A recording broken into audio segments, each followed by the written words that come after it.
Yes, this time I am especially happy you are here, I am here, and Ethel Cain is here with her new album. And this is why we are here. The new album, Willoughby Tucker, I Love You Forever. Oh, I could say so much about this title alone already. And one thing I want to say here, it is like, whoa, when an artist like Ethel makes a whole album, a full album about you. How does that feel?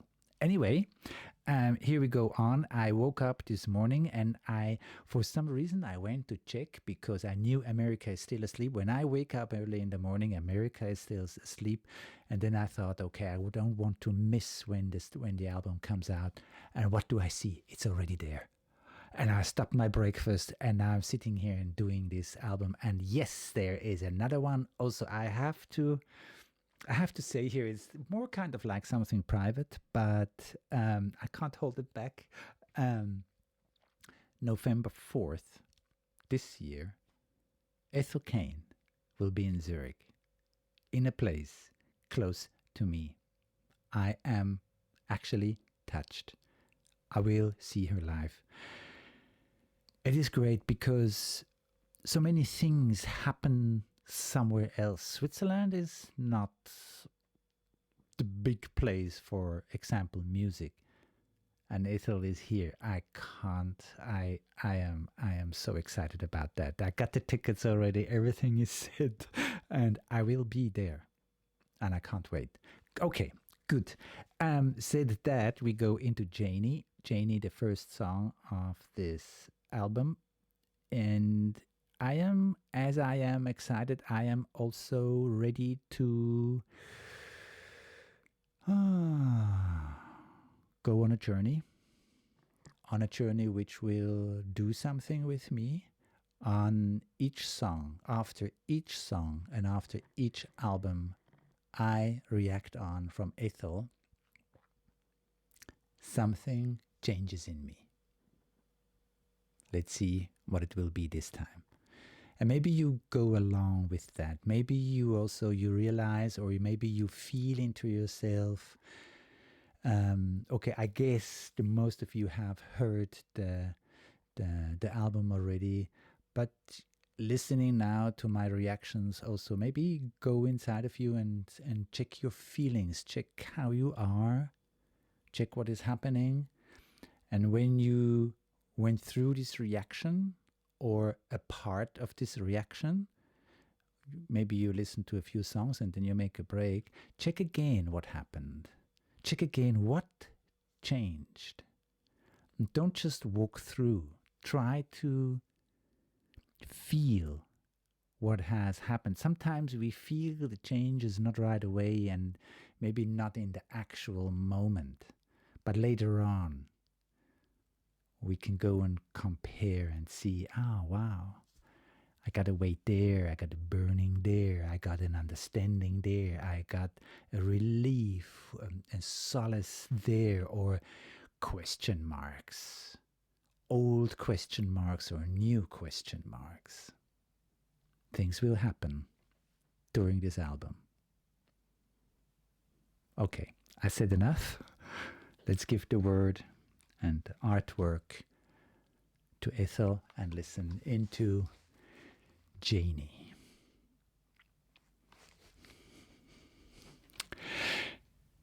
And a deep breath. Here we go.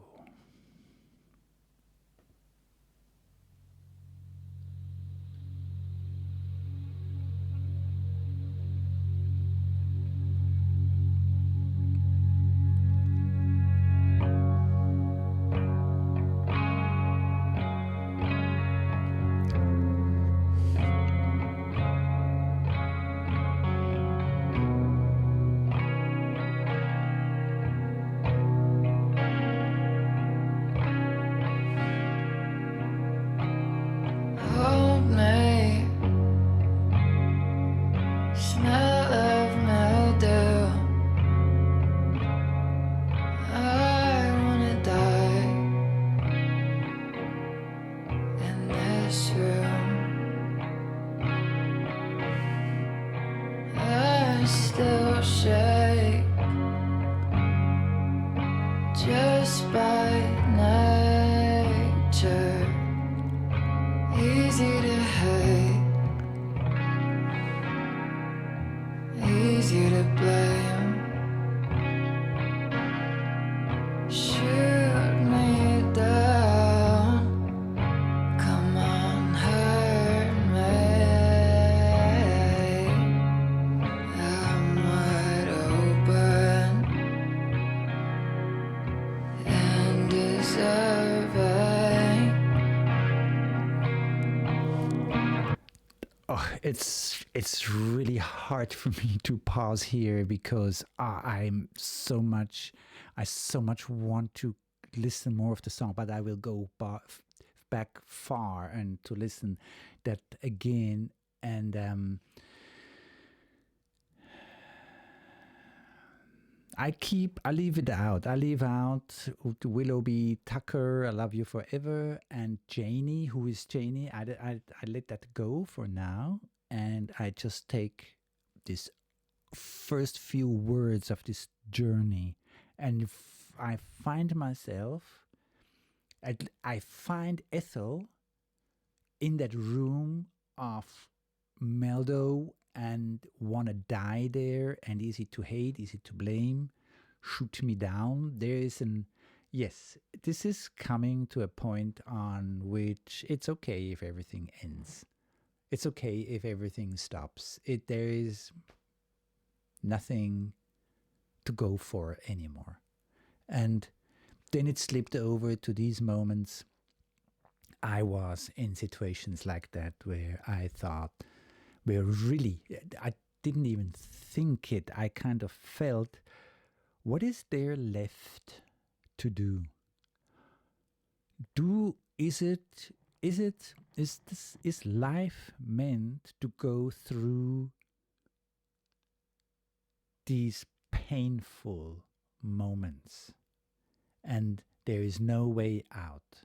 Because so many times in that pain, when it's fresh, when it's actual, when it's in the here and now, there seems not to be any way out of it. It's locked, it's closed, this is it, this is for the rest of your life. So in front of that feeling that this is the rest of your life, you can as well kill yourself right away. Don't do it. Of course, I need to say that here. Don't do it. Go for help. I need to say that. And do that. I also mean it. On the other side, just saying that does not take these moments away. They are here. And we find ourselves here and there in this room, this meadow, in which you are ready to die, and why not somebody comes and shoots you? It wouldn't make any difference. Yes, so I am touched already, and I am standing at the door, and I can see a little bit through the door, and with that I mean I can see a little bit already into this album. I think I can. Let's go on. I go back quite far again here. Let's say here. And yeah. I still shake just by nature. Easy to hate, easy to blame. Shoot me down, come on, hurt me. I'm wide open and deserving.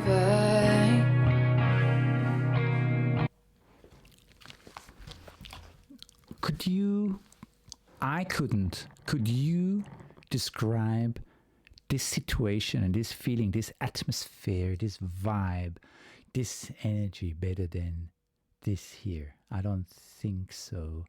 I'm wide open and deserving. This is, and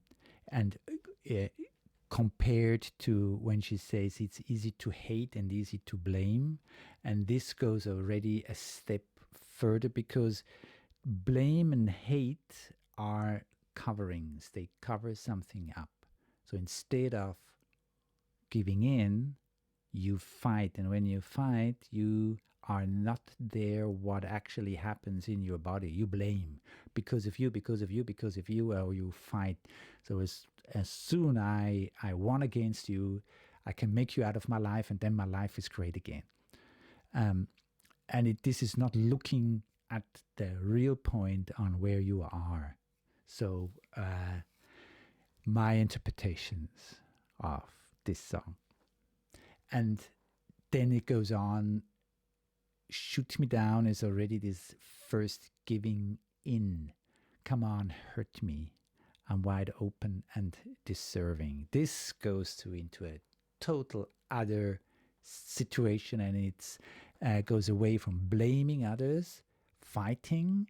It goes a bit more to blaming yourself. So this is not always true that you can blame everything on yourself, but it starts to look at yourself. And wide open is beautiful. To open yourself wide, and maybe you get even hurt more. But you are there and you're vulnerable. And when you're vulnerable, then you are here. Yeah, I said that before in the songs, but this is like in this just few lines, it goes so deep into the core of being, of every human being, even of any animal. Animals are always true. Okay, back again. Oh, I love it already now. Just by nature, easy to hate, easy to blame. Shoot me down, come on, hurt me. I'm wide open and deserving. Please don't leave me. I'll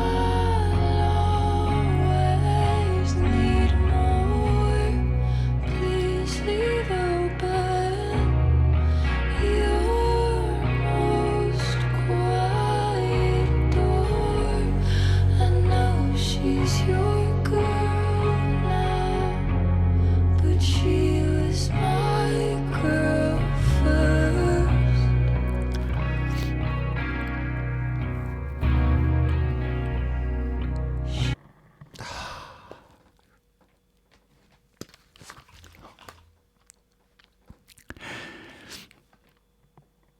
This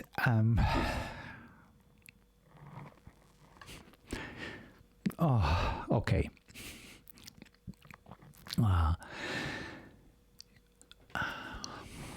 Please don't leave me. I'll always need more. So here we come to the point in which there is where the pain comes from, and where the suffering comes from.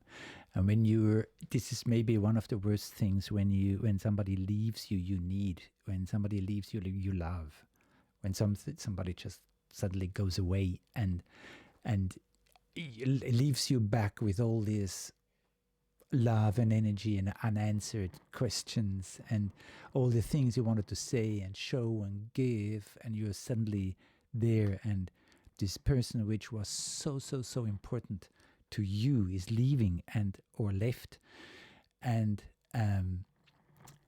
it goes on with please leave open your most quiet door.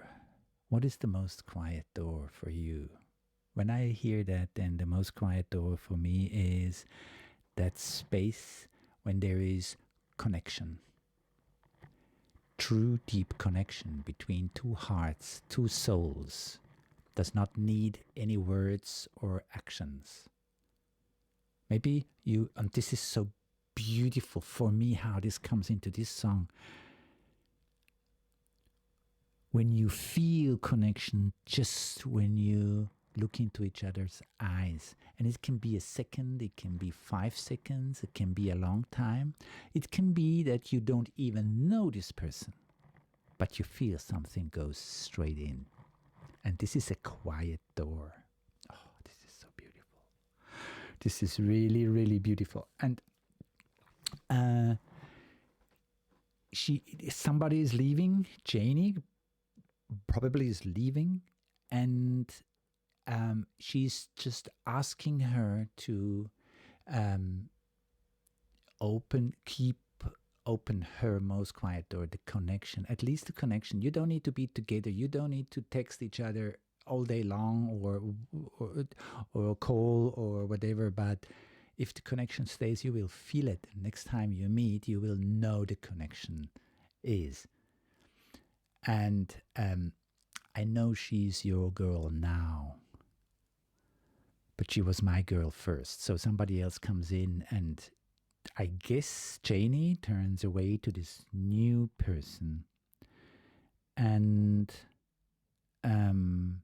it is hard to, when you are in a deep relationship, and maybe not even a relationship like a sexual one, or like maybe even more like a deep friendship, and suddenly you have to deal with a third person because your friend falls in love with somebody else, and love is a strong power.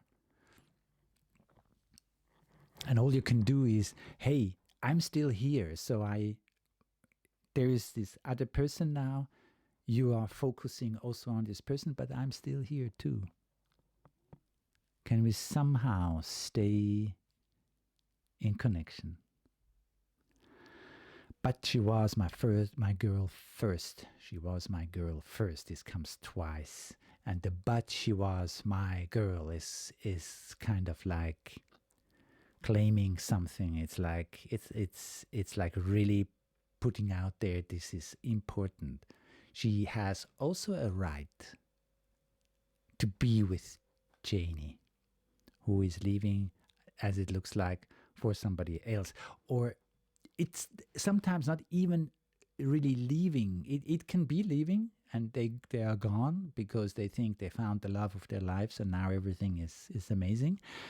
And they also can leave, especially with this connection that you text and call each other still, but you feel the connection is not the same as it was before. Pooh. Okay, let's go on. I go back a bit again here, like quite a lot. I realize this is everything. It's great to hear it again and again. Here we go. And deserving. Please don't leave me. I'll always need more. Please leave open your most quiet door. I know she's your girl now, but she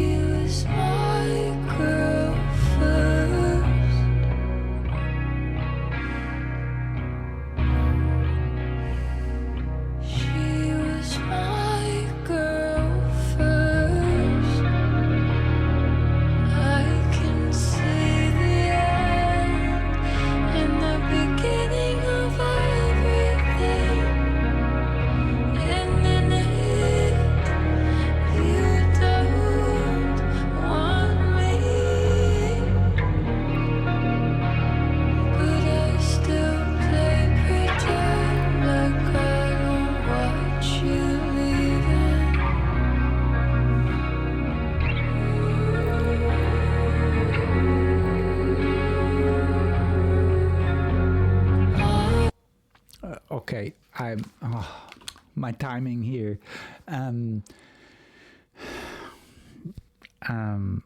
Also, the change of her voice in the first part of the song is much deeper and has this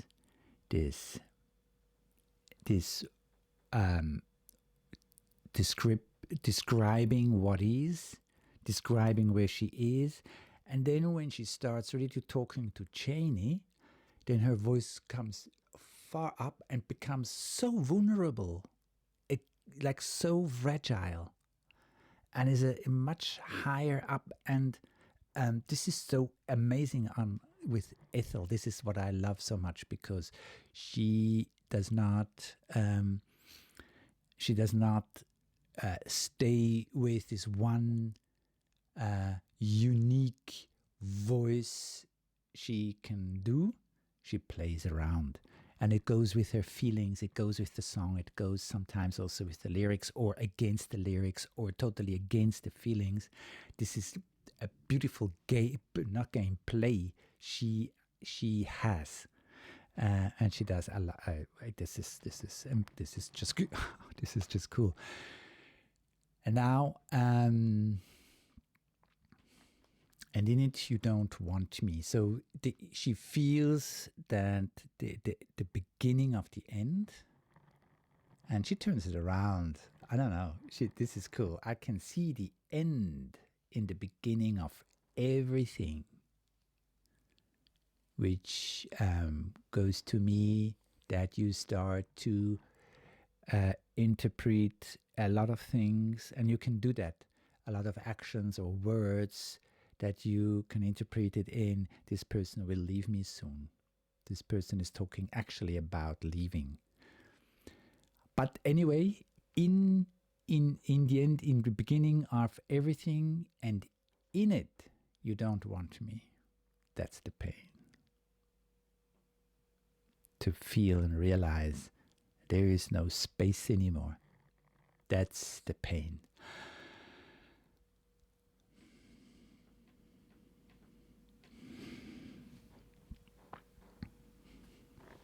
I still pretend like I don't watch you leaving, trying hard to keep up some normality, trying hard to keep up, not to make it a reality that she's leaving, although that all the signs are there. This is. I think I remember a time in which I fell in love with, I think it was my first girlfriend, and she had also a very close friend, and they were very, very close together. And when I showed up, her friend and me, we did not really match, because there was kind of a certain jealousy, and she was really fighting for my girlfriend, and there we could never really find each other. And my girlfriend, my new girlfriend, there she decided for me, and of course we didn't stay together. I mean, it didn't work out, so a lot of pain happened. And looking back to it, actually for nothing, but yeah, you don't know that right away. So I can see this thing, and I can see it from the part of the third person, which comes into a two-person relationship. Pooh. Okay, let's take a breath here, and let's just let it sink in and feel it. And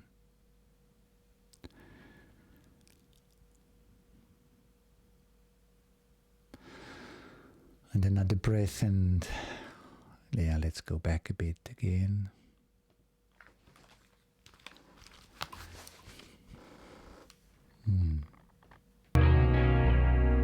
She was my girl first. I can see the end and the beginning of everything.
where do I start? It's so much in here.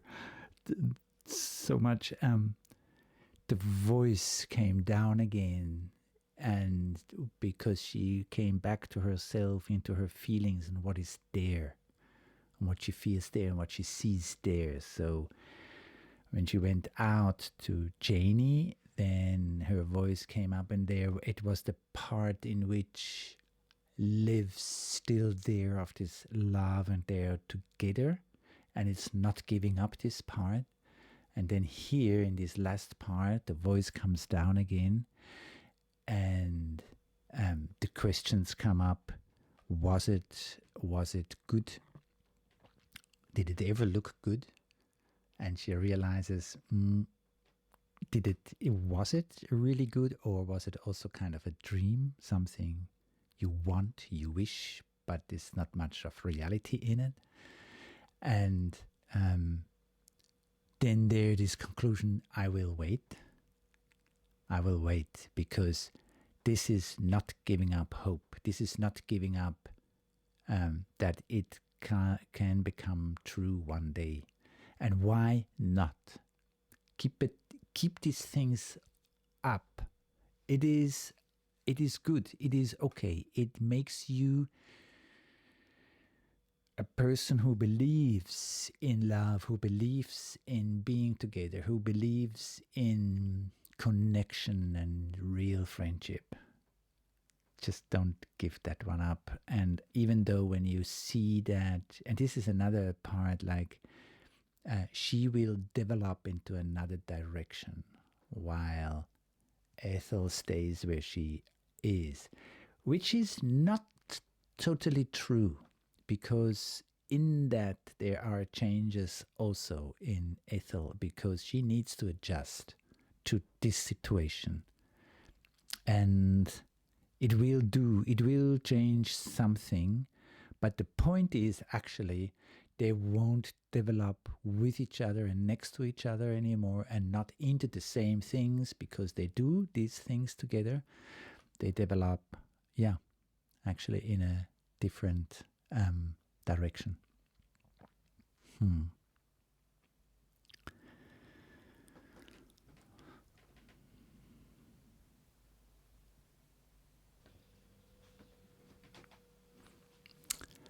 And turn the page to find it blank. This is to find it blank, except for my last name. I know you love her, but she was my sister first. This turn the page and find the page blank. The next page blank is this readiness to start new, is this readiness to say, okay, there are things coming, there are things going, there are things in the now happening, and there are things, they disappear somewhere too. And to face that and to go with that and to dare to turn the page. This is great. And also what she felt in this love with Janie, in this deeper connection, this stays anyway. This is something which can go with you in your life. Don't give it away. Don't give these memories away. I am now in a higher age, and more I realize it's the memories which make now my life. It's the memories which show me the richness, which show me all the worlds I entered. It's beautiful. Good. Okay, that's the first one. And I just make a little pause here. I need to check if the batteries are still okay. And then we go on with the next song, Willoughby's theme.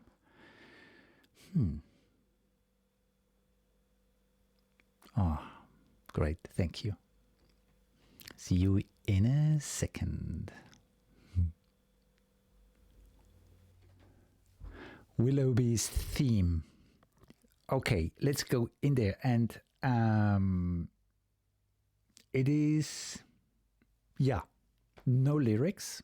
So Ethel invites us to really feel, to really go with the wisdom of music, the wisdom of create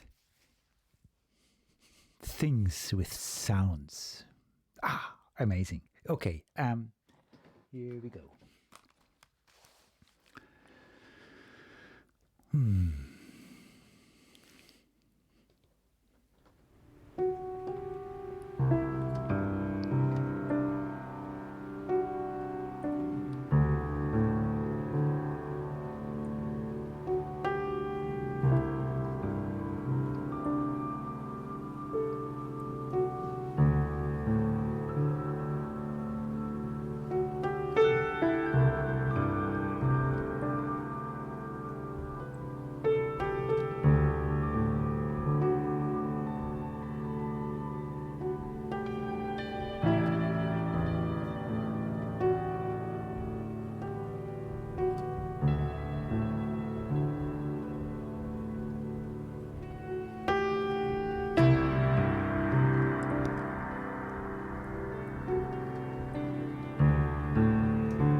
I will go anyway. I have to pause here, and I will go anyway back to the beginning. It is so beautiful.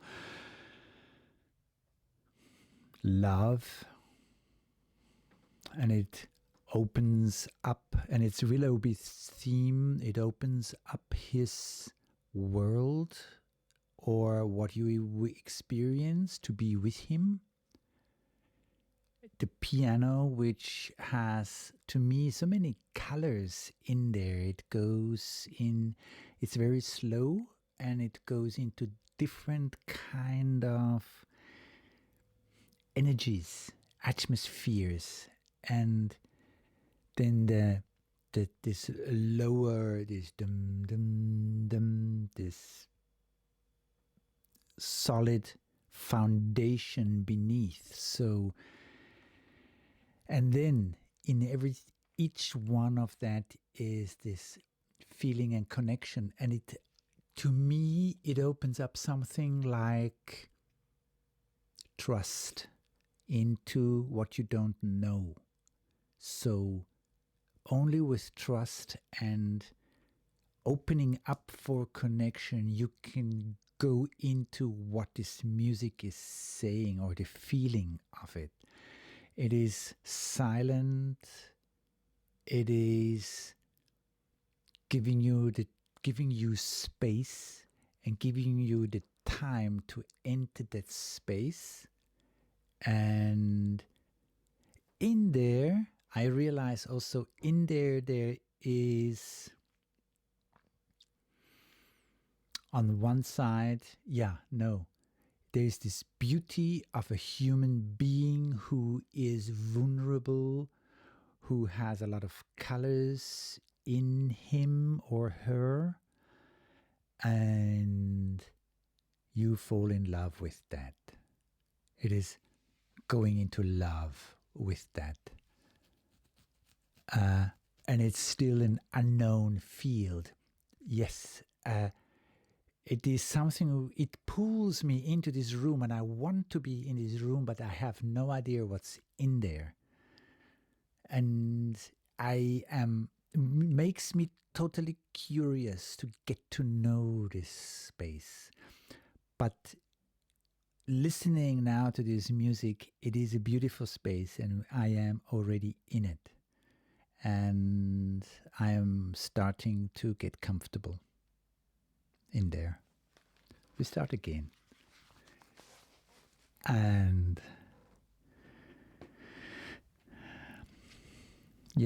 let yourself be touched by this beautiful, beautiful sound of love. This beautiful sound of the space in which love is a love you don't know, and that's why you're so curious to go in there, because you feel it makes you so comfortable there. Okay, let's go.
What comes to me also is that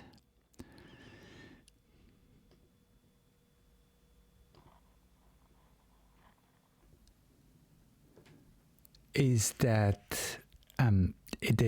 total sexual also. Suddenly it became so sexual. It's making love, and I realized that if you listen exactly into this so fine dance the piano makes with itself. There's one piano, I guess, and if you listen to these different tones, and some are almost not hearable, but they dance around there and not really matching the other piano sounds, but still make the whole picture. I have to point that out here. It is so, because it goes into very, very, very fine areas to describe Willoughby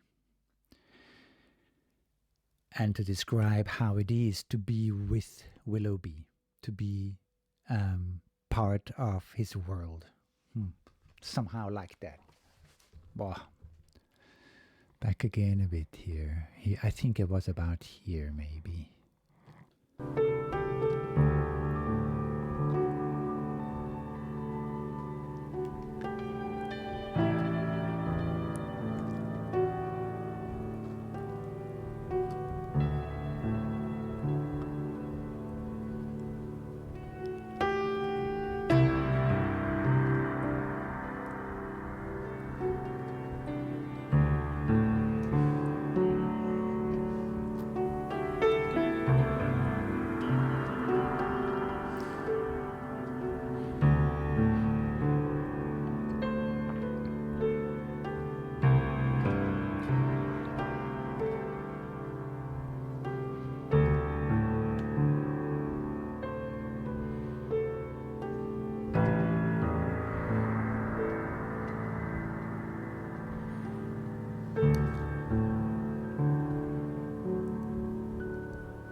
can't. Oh.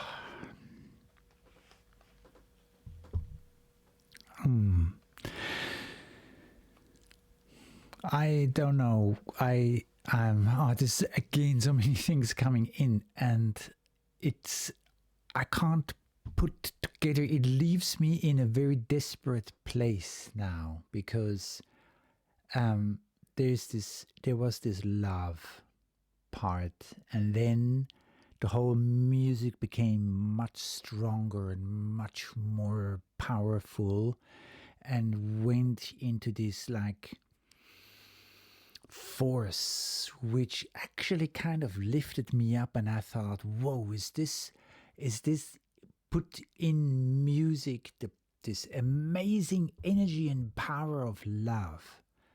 And then I realized in the background somewhere there is this really disturbing noise, this something which cuts like cold steel through a green field, something like that, where beautiful plants grow, and then there's this cold steel, and it's kind of like in the background showing, which destroys the whole beautiful music, but cannot put it away, cannot make it silent. It's not winning.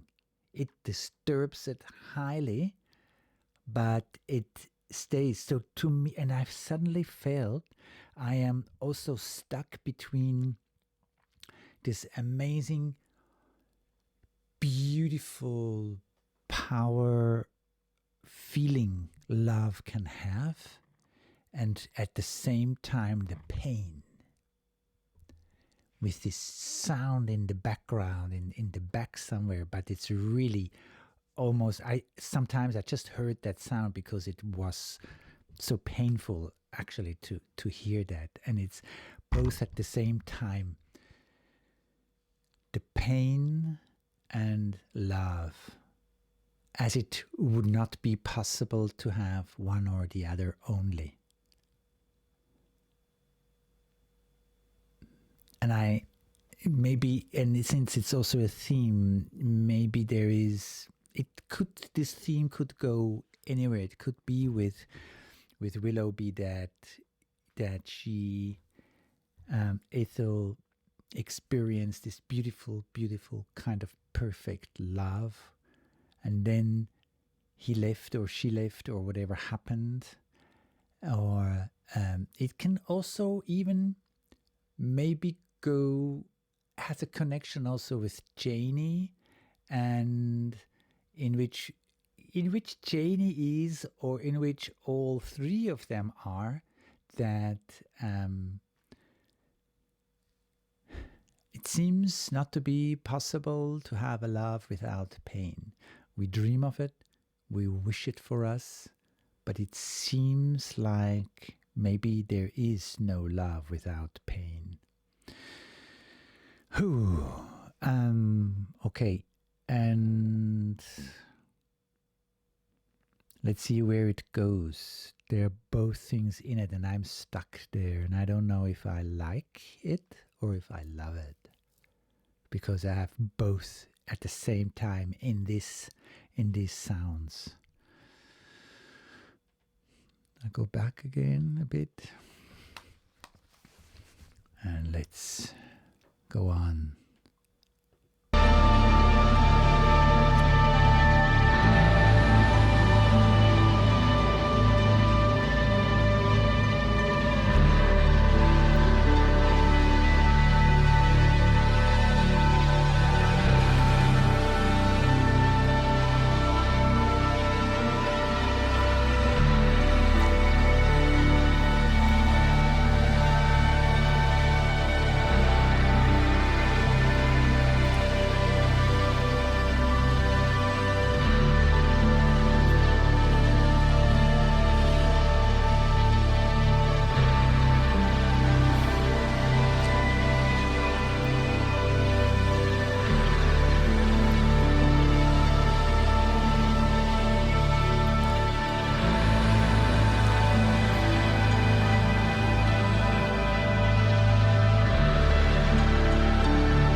in the end it just fades away, so it leaves me back with something unfinished. It is not finished, it is still there. And I was again torn apart between on one side to follow this actually protecting and comforting powerful sound, and on the other side to let me disturb by this cold, I don't know, cold, sharp scalpel or sword or whatever, which cuts into the pain, this cold pain.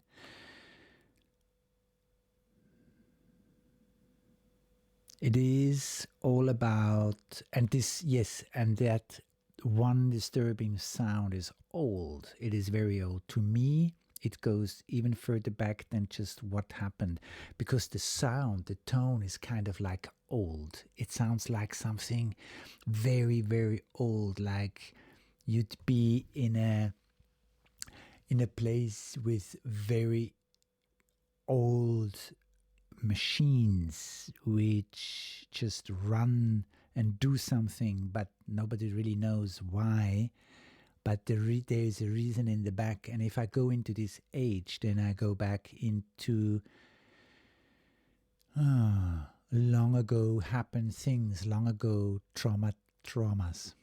And they start to play into this relationship, and it's kind of surrounding the whole thing. And this is what traumas do. And if I had memories to other songs with this playing from these two energies, these different energies, and especially this one sound, this noise kind of sound in the background.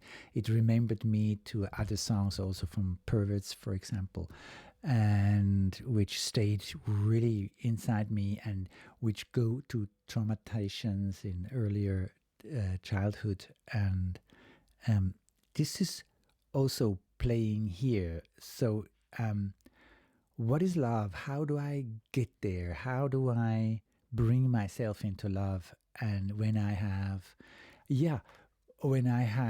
all this weight I carry with me from my traumatizations, and then I meet somebody who is also carrying this weight, and these two things make it impossible to say how this relationship will go, because these are the energies which can go any direction. They are not predictable. They leave you in a helpless place in which things happen unless you really start to work them out or up, or look at them. And the music fades away, so there's a circle. It kind of shows the circle, because the whole music can start again with the next love or relationship in this beautiful place and bubble in which you think, now, this is it. Now I have it. And then these sounds come in, and these sounds of trauma can be yours or the other ones. The theme here is, it just, for me, it just fulfills this picture, and it has so much connection to Janie before, and has so much connections to so many other songs in which this mixture of energies which do not match together, but they make the big picture still. And it would not be that picture without any one of these energies playing in it. And the piano just points that actually already out. Also this very, to me it was like these sounds, these tones were like sparkling stars which just sparkle here and there and flash up and they go away, and it was put into the piano for me. And this very, very deep going, and then it was exchanged actually with this hard, cold, cutting sound amidst into this green field of flowers and where to go with that. Yeah, you can be in a room and be ready to die if you can't find yourself in this room and get a plan, get something out of it. But still, Ethel has this plan, and this music is too strong. This part of music which goes with the vibe of love and the energy of love is so strong. It's too strong. It's.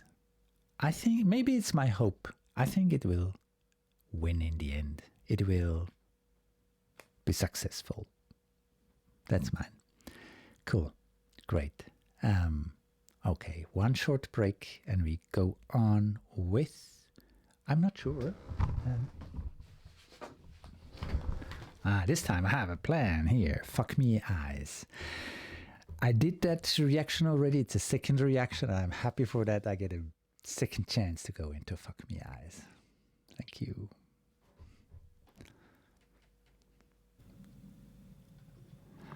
I was really tempted to go and see my first reaction on Fuck Me Eyes, and I kept myself from doing that because I want to give this song in this context now from this album a new chance. And I do remember, of course, some things I said in that song, and I also remember the song for sure.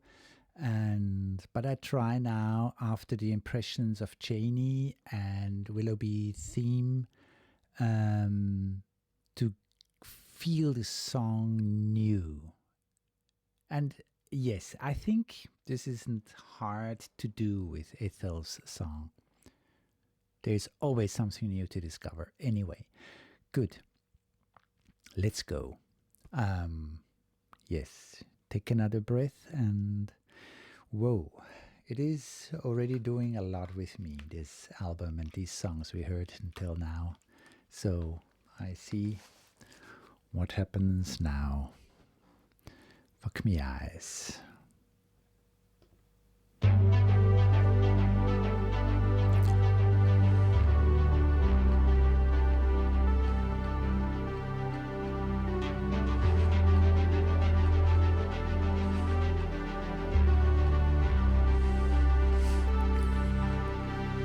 She really gets around town in her own Cadillac, in her mom's jeans that she cut to really show off her ass. She's got her makeup done and her high heels on. She's got her hair up to God. She's gonna get what she wants. Her nails are heartbreak red, 'cause she's a bad motherfucker, and all the boys wanna love her when she bets her fuck me eyes.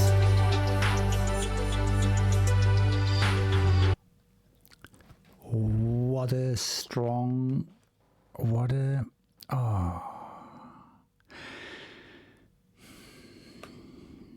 Okay, the whole thing falls out of, or falls into a total new meaning, actually, in front of the two songs we just had before. She really gets around town in her old Cadillac, in her mom's jeans that she cut to really show off her ass. There's a Cadillac, there's her ass, and then there's her makeup. She's got her makeup done and her high heels on. So the makeup, the high heels, the ass, the Cadillac, and her nails are heartbreak red because she's a bad motherfucker, and all the boys wanna love her when she bats her fuck me eyes. So, this is okay.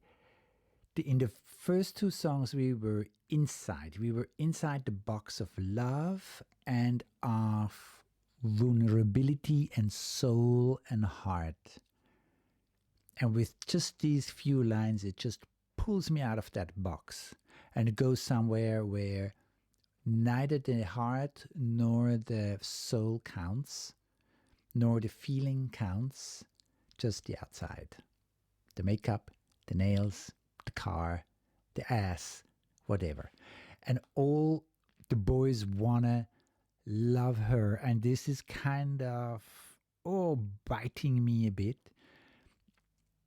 I don't know where Ethel wanted to go with that one, but to me, this is all the boys wanna fuck her when she bats her fuck me eyes.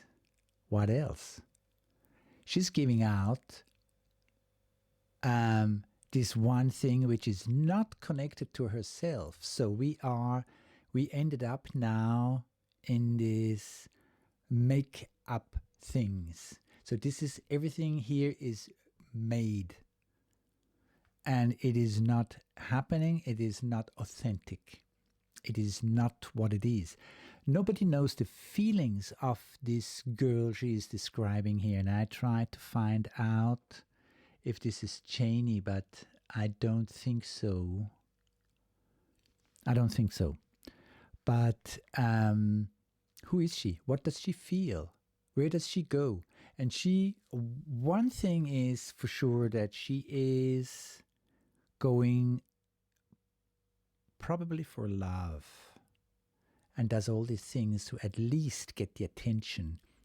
And within this attention is the hope of that somebody will come one day who sees her through her nails and the hairdo and the makeup and the ass and the Cadillac, who sees who is behind it.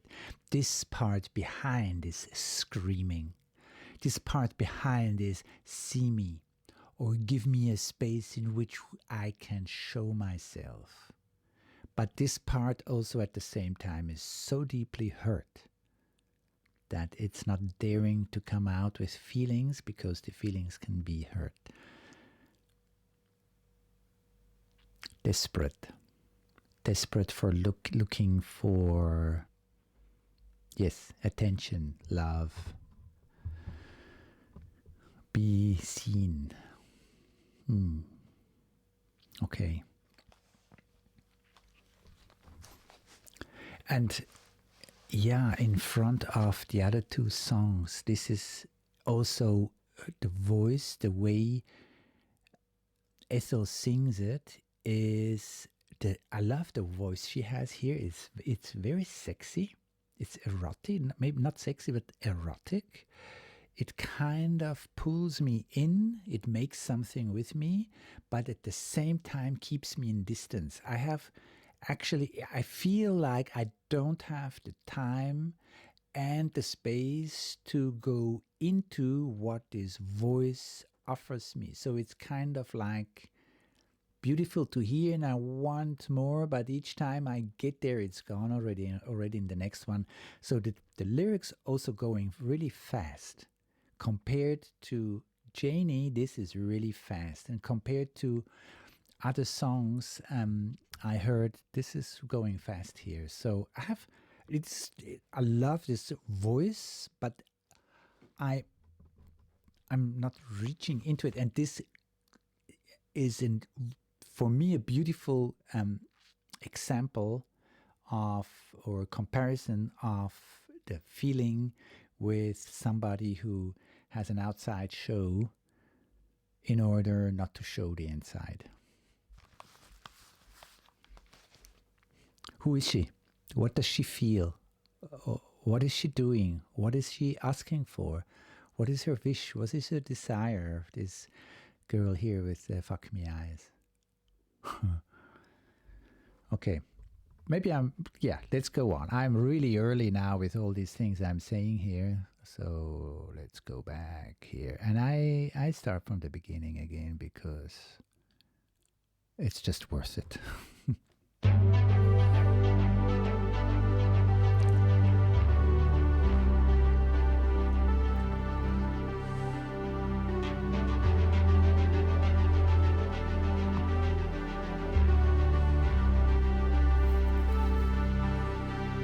She really gets around town in her own Cadillac, in her mom's jeans that she cut to really show off her ass. She's got her makeup done and her high she's gonna get what she wants. Her nails are heartbreak red, cause she's a bad motherfucker. And all the boys wanna love her when she bets her fuck me eyes.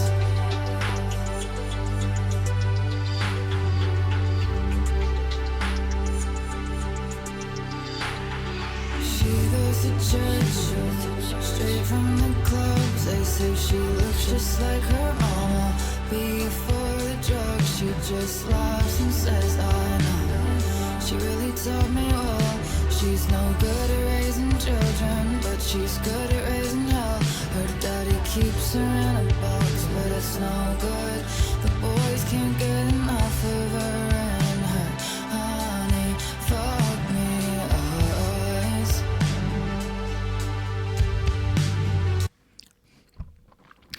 Where is she going to? And again, it pulls through, and it's like I'm running after this song, and all I feel is like a surface of something, not going into it, not going deep, and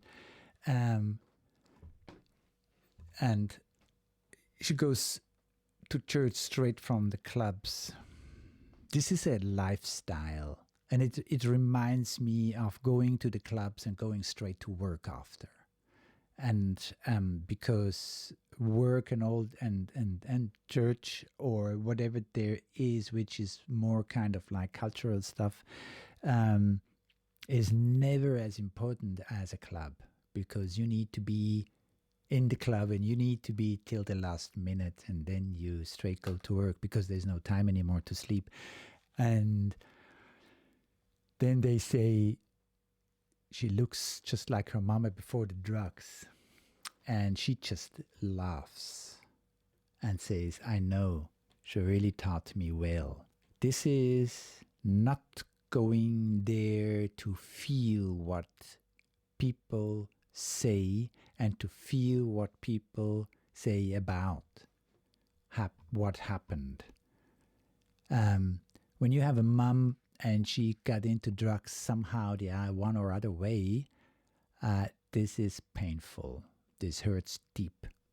And then you need a certain strategy to handle it. And this is one, to kind of, it's laughing about it. It is not to laugh, but this is something put over the real feelings, laughing, and then kind of like, it's also should sound funny, I guess. I know she really taught me well. This again, if you just imagine that dialogue, it goes there in which if you get an answer like that, when you say that and you get an answer like that, there's more separation than connection. There is nothing which gives you a chance to feel this person. Yeah, she taught me well. That's it. Nothing about feelings, nothing about who is it who experienced all these things. Whoa, we landed really outside of the box here. And then it goes on. I can bring the lyrics in here again so you also see it. She's no good at raising children, but she's good at raising hell. It is another kind of joke, kind of making it sound funny. And with that, you try to take away the pain which is in there. Who can be proud of that you raise hell, that you learned well how to raise hell? Do you want that? Is it that? So she wasn't good at raising children, but raising hell. So it goes into so many meanings. Like she was raising hell in the job, in the business, with friends, also with the drugs, with her behavior, or raising hell. This girl here, which says now, of course, I am hell because my mother raised me to hell. there are many things in it, and everything is covering the wound beneath. You don't want to have a situation as a child like that. You just don't. And if you're honest with yourself, you go there and it's really sad, and it really makes a lot. And that would be the point in which you start to feel somebody like that. Her daddy keeps her in a box, but it's no good. Yeah, of course, he keeps her in a box. This is what she knows. To keep somebody in a box is not the same as to love somebody, as to be here and feel this person. And her as a dad, that he would go to her and say, hey, how do you feel? Where are you? What is happening?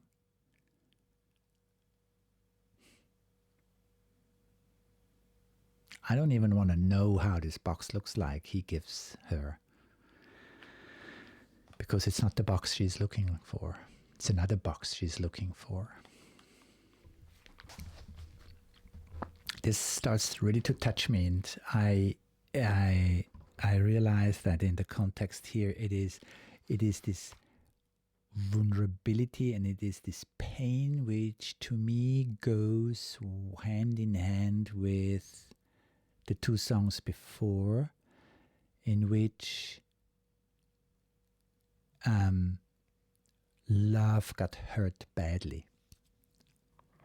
We had to wake up into a certain reality, and the question is, does this reality really belong also into love? That there is so much pain, so much suffering. It's also, when I put it in the context with Ethel's songs also, it seems like love is pain, or pain belongs into love, or when I feel pain, then I'm in love, something like that. Okay. I go back again a bit. Oh, here. And I just, yeah. I have to get it back. I think it was this one. No. Here we go. Good.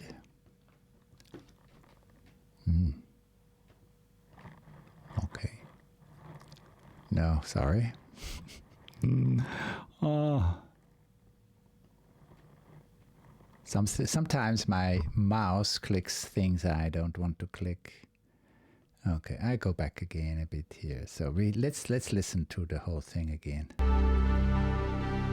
She really gets around town in her own Cadillac, in her mom's jeans that she cut to really show off her ass. She's got her makeup done and her high heels on. She's got her hair up to God. She's gonna get what she wants. Her nails are heartbreak red, 'cause she's a bad motherfucker, and all the boys wanna love her when she bats her fuck me eyes.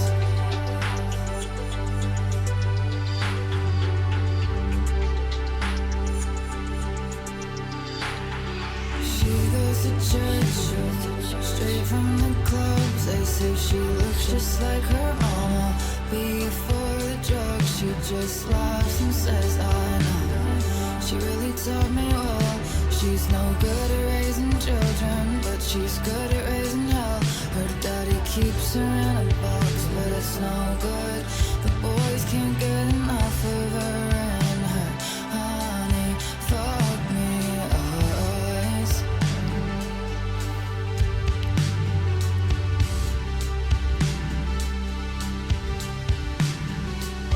Nowhere to go, she's just along for the ride. She's scared of nothing but the passenger side of some old man's truck in a dark parking lot. She's just trying to feel good right now. They don't Okay, I'll go back already now a bit here. And what all you do for love, and going so far to actually give yourself up in the moment in which you go for these things and not for yourself. And going for yourself means to be here at home inside of you. Then you're not here. You're doing it for other things. And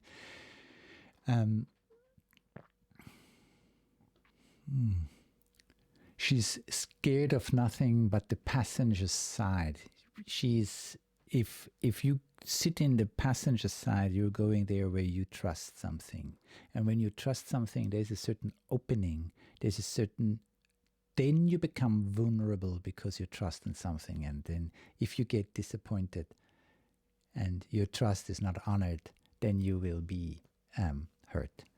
And that's why she will not sit in the passenger side. She will sit on the wheel and to control everything, to have the power over it. And it even goes of some old man's truck in a dark parking lot.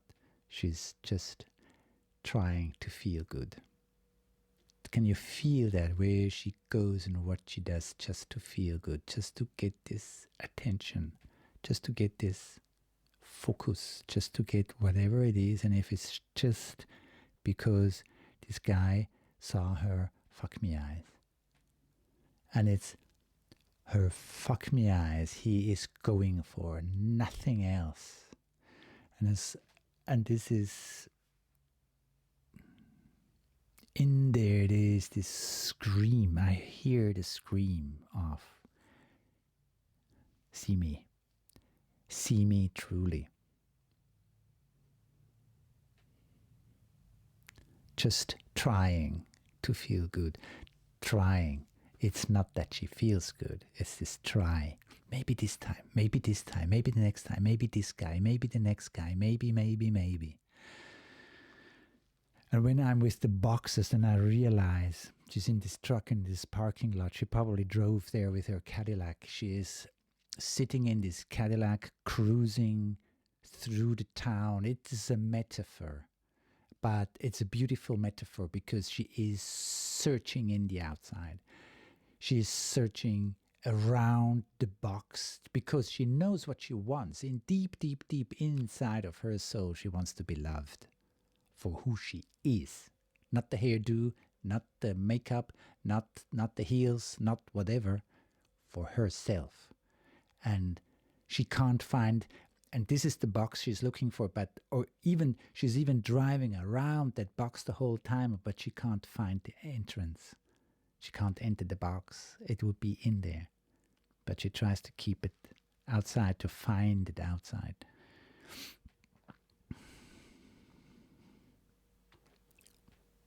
This touches me deeply. It is this one line coming up in me, this lost soul. This lost soul. And back again, and here we go. Raising children, but she's good at raising hell. Her daddy keeps her in a box, but it's no good. The boys can't get enough of her and her honey. Fuck me eyes.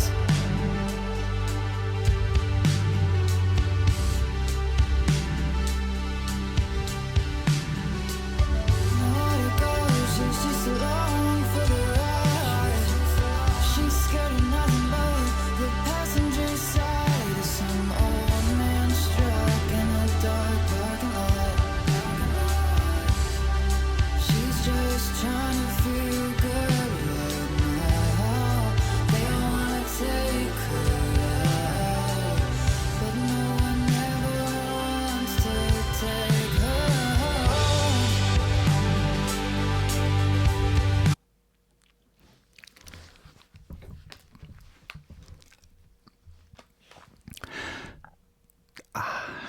This is what she's crying for, that somebody takes her home. And it's not the home at home where they live. It's this home in here. It's the heart.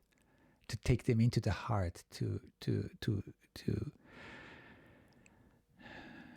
that somebody takes her really home, to her home, to this place where she will belong to, this home inner heart of somebody.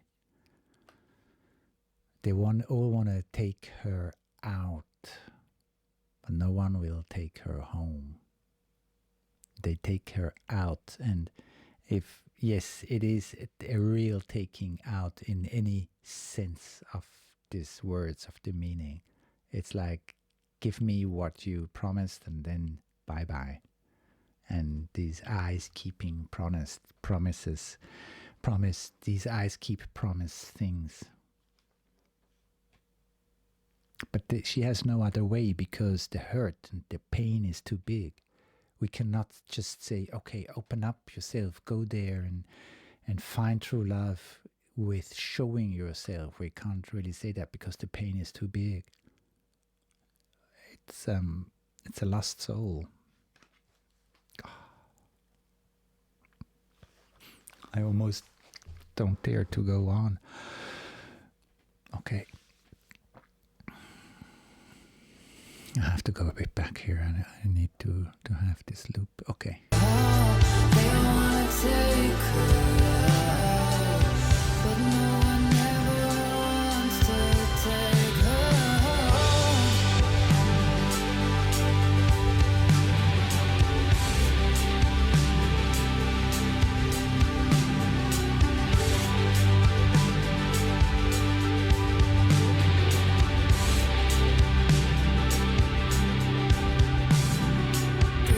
Undefeated as Miss Holiday, and posted outside the liquor store, 'cause she's too young to get in.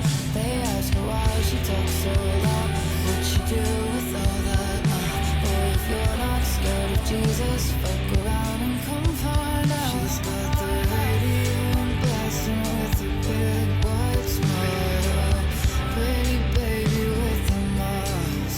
And when she leaves, they never see her wipe and her fuck me eyes.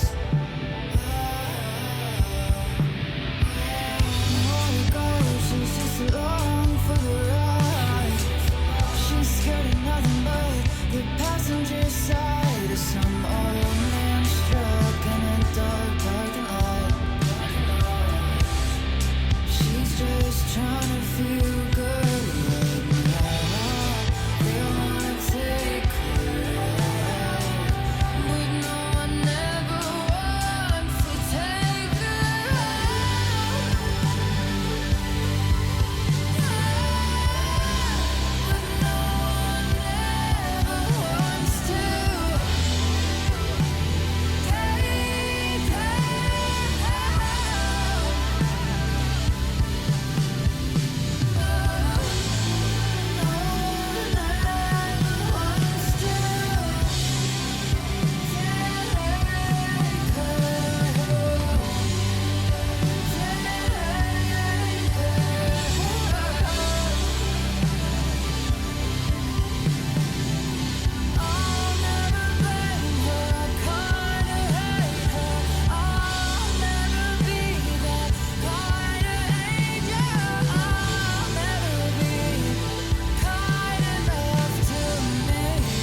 Yes, the words.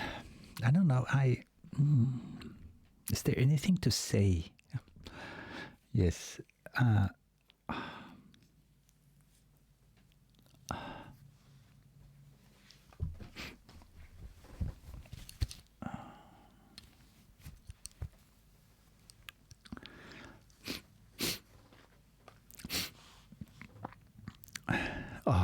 Ethel gets me.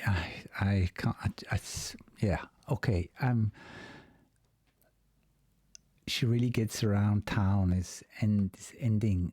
Also, I have to start here. I have to work up here. What came to me, and yes, she really gets around town because she's searching. She's searching so desperately, and and then there was this other line which really got me also. It's a bit further up.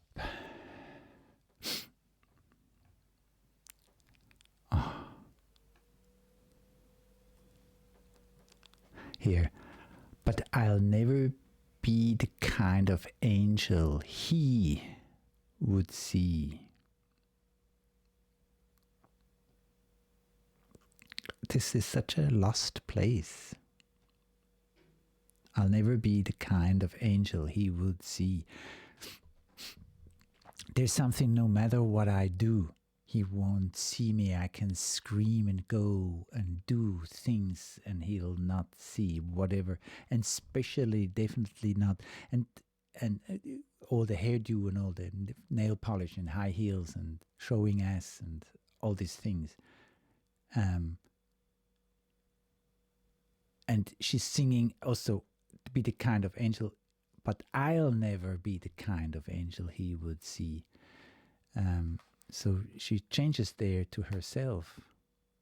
And there's, to me, the link between the two of them. And there's another part of conflict coming up here, realizing that maybe she could have done things to get him, like fuck me eyes, but it's not hers. She's working so much out of her authentic box of who she is, and then to realize that he's still left, and it gives back the feeling of the way I am was not enough. And then there's a line earlier also, I don't know if I can find it, where she says that I could never be enough to me, and which points a little bit there. So what to do to keep somebody, what to do to keep Janie, what to do to keep Willoughby. I don't know what happened there, but they're not together. So what was it there to do?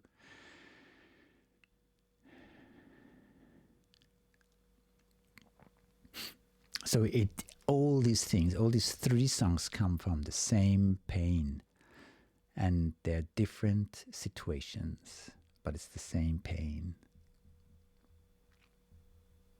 You can lose yourself so bad in there, and all you have are the fuck me eyes. Imagine that. Just go in there, it's all you have. And even if you think you start to control the situation because with your fuck me eyes, you kind of control the guys.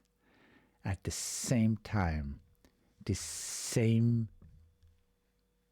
situation or behavior or decision to do it like that is so deeply helpless. It just points out this lost soul.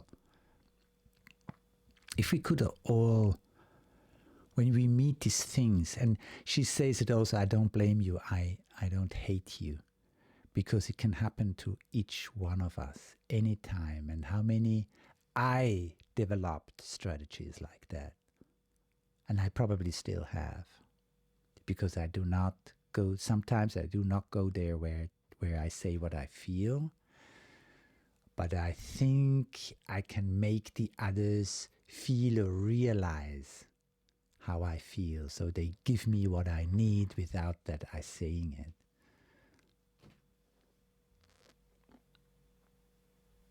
Yeah, again, look at yourself too. Take it, pick it up.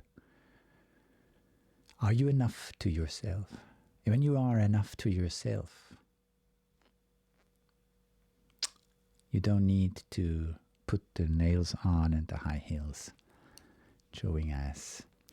It is not that I am judging about these things, totally not. It is beautiful to make yourself more beautiful or add some things to yourself so you kind of feel great, kind of feel more beautiful, whatever, at least in your eyes.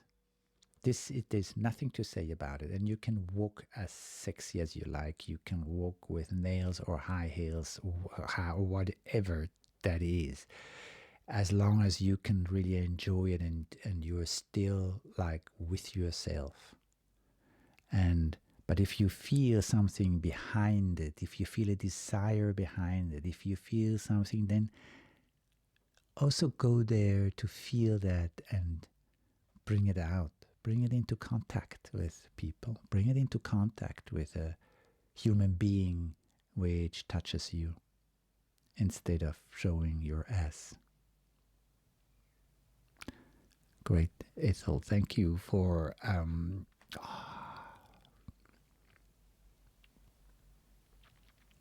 this song. And let's take a breath.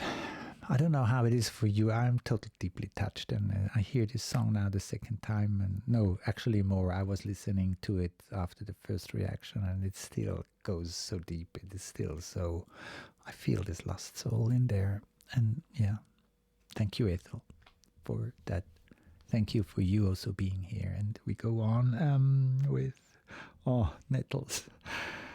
Ooh, I take a break before Nettles because I can't just go straight into Nettles now. Thank you for being here. Thank you. Thank you, Ethel, for this gift. And it's amazing if I think that I will, so God will, inshallah, if I see her in Zurich in the concert, it really touches me deep. It is like, whoa. Great. Beautiful. Life is good. Okay. I take a break and then we meet again for Nettles in a second.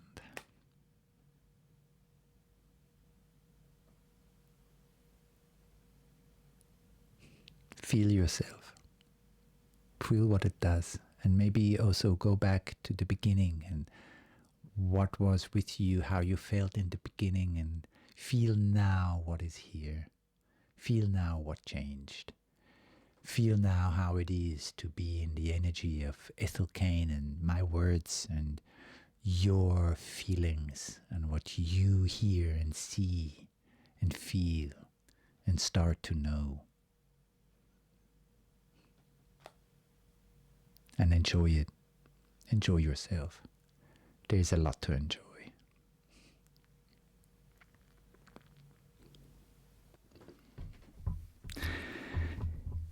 Yes, I remember this song from my first reaction, Nettles, and I really remember it was a deep going one, and it's also a little bit a while since, and yeah, let's go in there. Let's hear my second reaction on that song, and again I start all new. I did not listen into my first one, and I am actually at the moment trying to find out how this one matches into this album. But what I can say now already about this album is, Ethel Cain is, in my feeling, growing up. I'm talking now in the context of this album, and it's getting there where it is kind of like getting an overview of life. And I don't know why I get this idea, but it is this sharp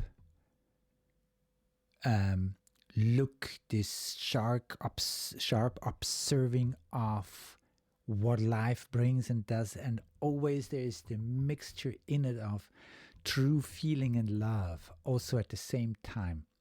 And so many times I observed that people, if they really get confronted with hard reality, they lose that softness, they lose that emotions, they lose this part of actually being vulnerable, and they become very realistic.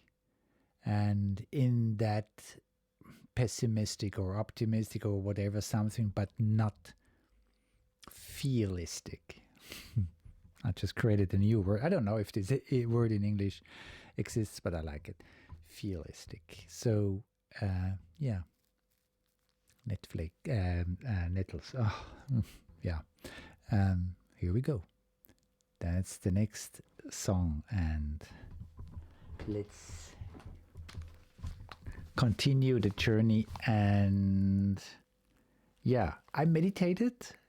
I took deep breaths in nature, in outside, in the good air, and now it goes on. This journey does something with me already, a lot. Nettles.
The soft voice again, this higher voice a bit, so, and it goes into this beauty of, it's love. I hear just love in it, and also the instrumental part here in the beginning just picked me up and just said, everything is okay, everything is good, whatever happens is good. It was so, after these songs before, it was so good to get this music for once also, this sound also. And then I have to go and look it here again. We were in the race to grow up yesterday through today and tomorrow. But when the plant blew up, a piece of shrapnel flew and slowed that part of you. In the race of growing up, and it is kind of a race. And I realize already now, I think I'm somewhere else. Now in the context of this album, I'm somewhere else than in the first reaction. Because now I see that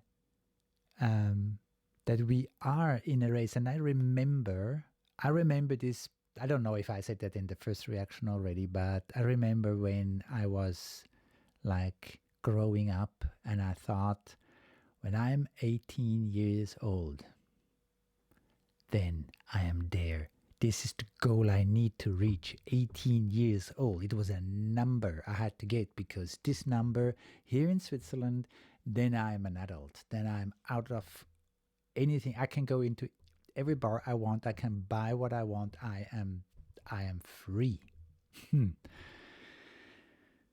Little did I know back then. Anyway.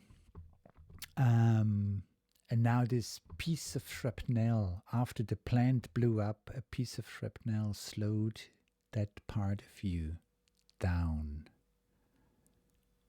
So something happened which changed the whole thing, not only for him, but also for her, and therefore for both of them. And okay. I am about to build up something new here. I go back quite far, so about here. Okay.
I have to get this here.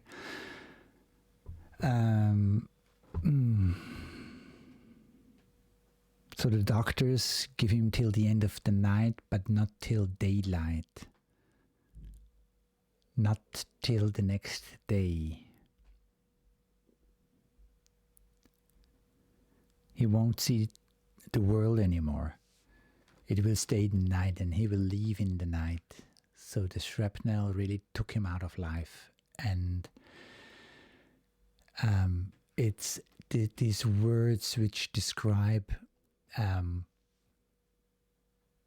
time passes slower in the flicker of the hospital light. If you ever were in a hospital and you had to wait there, and this light, this neon light, is very cold, maybe there is a flickering somewhere, and time becomes another quality. It is, to me, so often, it is a time is like, I want to have it as over as fast as possible, and at the same time, also not at the same time that it will take as long as possible, because it depends on what the doctors tell me. If it's bad news, I don't want to hear it. If it's good news, I want to hear it fast. So time becomes a total other quality, and this daylight it is not even a life anymore. Even if he's in, I guess he's in this bed and he will die, and it's not a life anymore because he won't see the daylight. Daylight is connected so much with life, with activity, with going out, with be awake. And at night you're not all these things, and he won't get back to be active somehow. And then it comes that she says, I pray the race is worth the fight.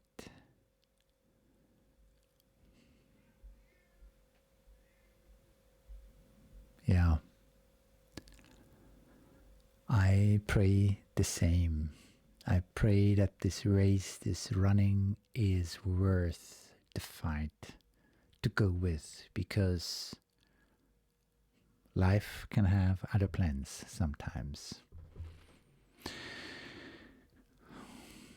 Okay, this is a very special place she describes here, and also again with these few words, with the music, with the sound of her voice in that tone of love. Ooh. Okay, and back a bit, and here we go. But when the plant blew up, a piece of shrapnel flew and slowed that part of you the doctors gave you until the end of the night, but not till daylight, not till daylight. Time passes slower in the flicker of the hospital light. I pray the race is worth the fight. Made a fool of myself down on Tennessee Street. It wasn't pretty like the movies. It was ugly like what they all did to me. And they did to me what I wouldn't do to anyone. You know that's for sure. This comes really nice to the point in which I kind of feel that she's growing up with this last line here. Maybe I bring the lyrics in here again. 1 second.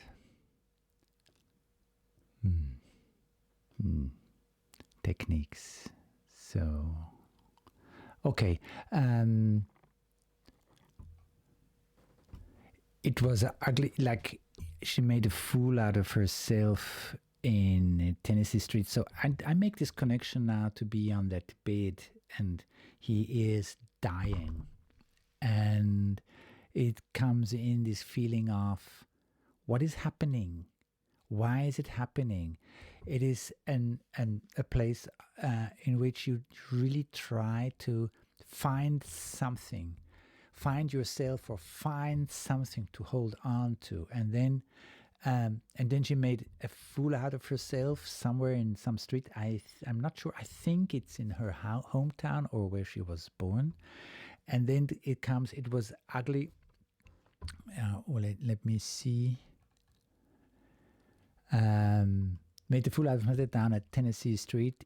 It wasn't pretty like the movies. Something went totally wrong there. And it was ugly like what they all did to me. That was the reaction from the outside for something she made a fool out of. I mean, she made a fool out of herself. This is enough. That's it. It can happen to any one of us. And then it was ugly what they all did to me. And they did to me what I wouldn't do to anyone. You know, that's for sure. That tells me something is really growing up, because she takes over this responsibility already. That's the integrity she has, because she would not do that to others, what others did to her. I like that a lot. And whatever happens, if you make a fool out of yourself or somebody makes a fool out of himself or herself, there's no reason to add mean things to it or hurt this person even more for what happened, in which we never really know what it is. And it's like, to me, this is such a similar feeling like where she is now in this hospital, because it should not be like that, and it was never meant to be like that. And it's like when she made a fool out of herself, she never ever thought that people could react how they did and hurting her so deeply that she would never do that to somebody else. And this link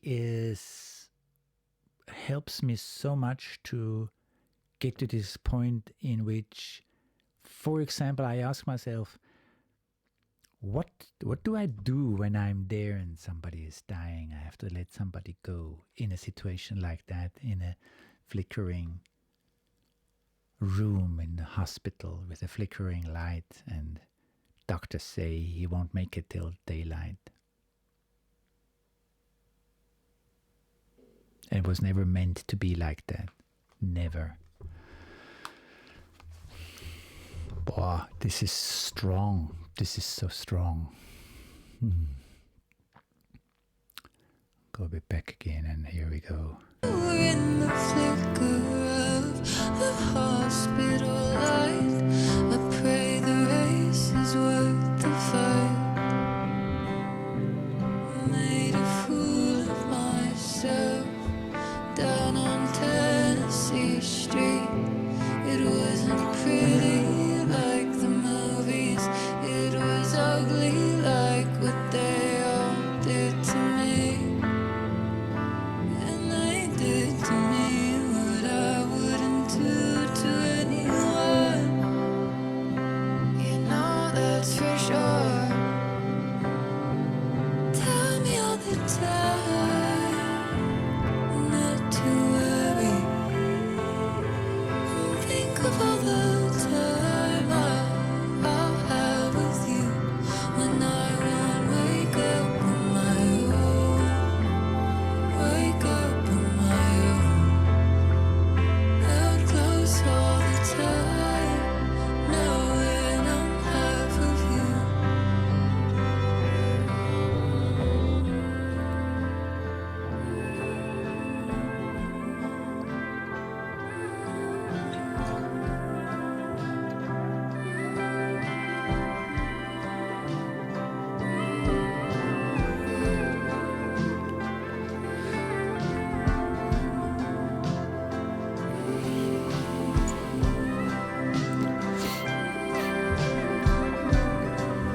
can lose myself so easy in this song and just go with it, and I have just this room and this feeling and this space, and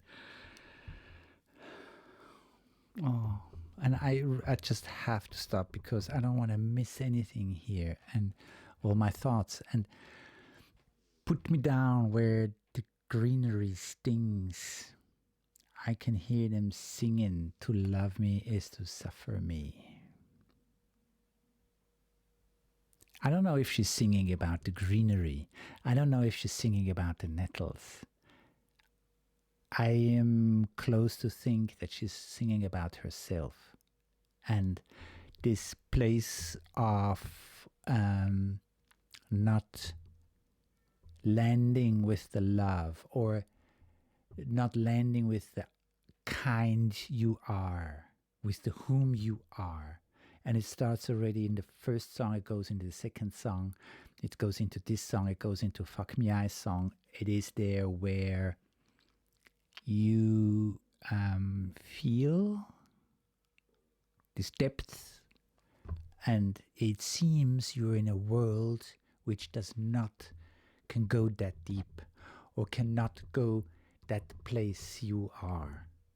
So I also feel this lost place, this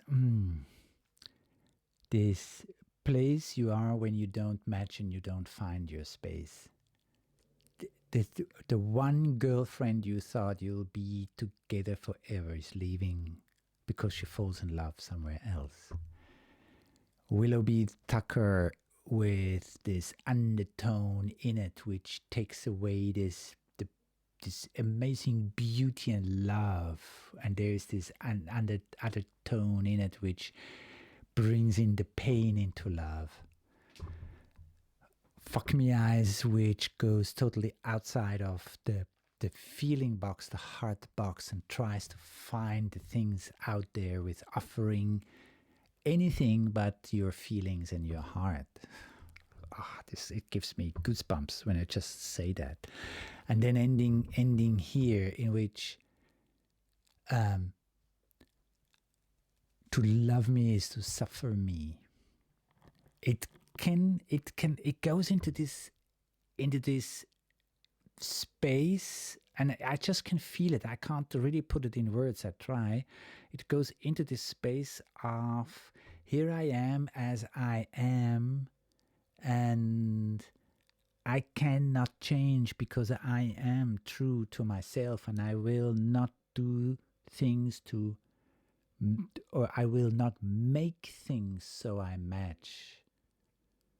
So it's between you see me, or I make myself seen, which means I make myself seen in a way you would like to see me. And we had this line here before.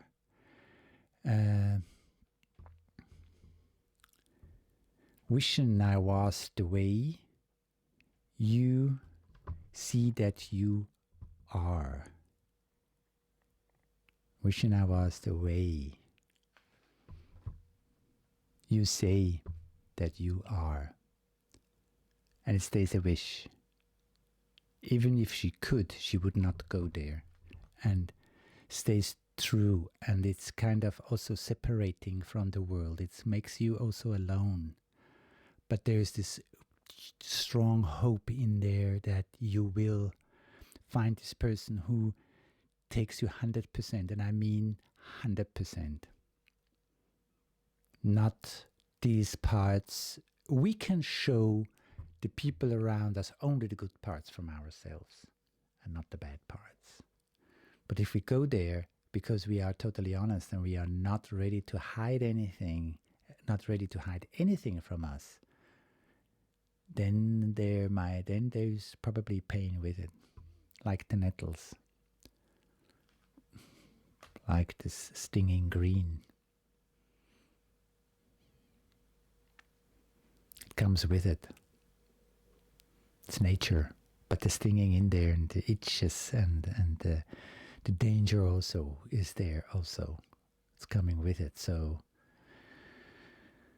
Okay, maybe I lost myself a little bit here, but this is where it gets me to, and I go back, and I don't know if I find the part of the lyrics again. I don't know, but doesn't matter.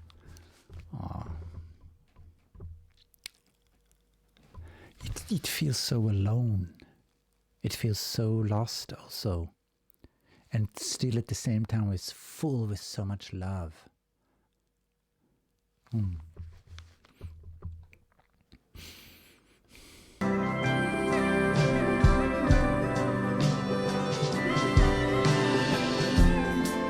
me down where the trees bend low. Put me down where the greenery stings. I can hear them singing. To love me is to suffer me, and I believe that. When I lay with you in that old lame room, wishing I was the way you say you are. You could fight a war, oh come and say, I want you.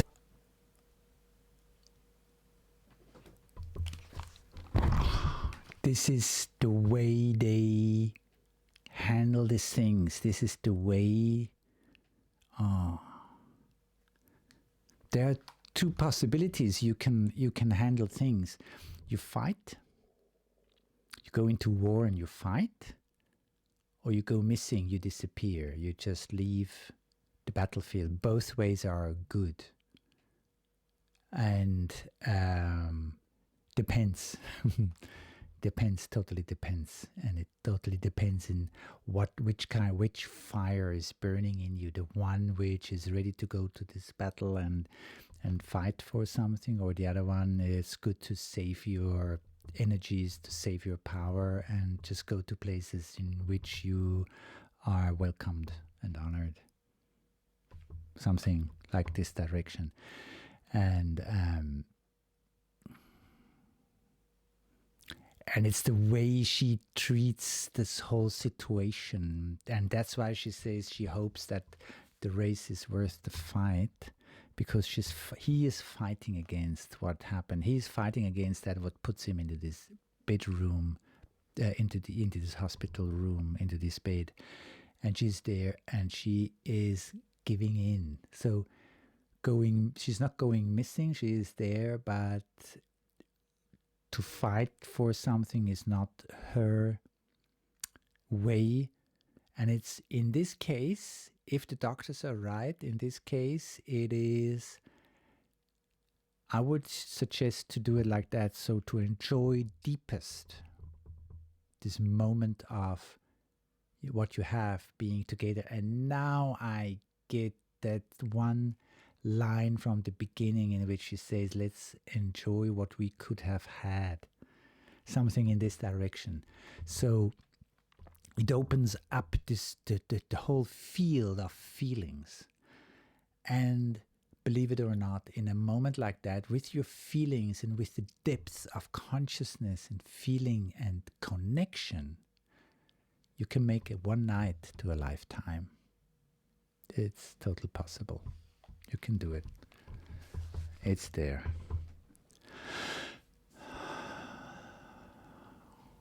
For me, it's not that hard. That picture on the wall you're scared of looks just like you.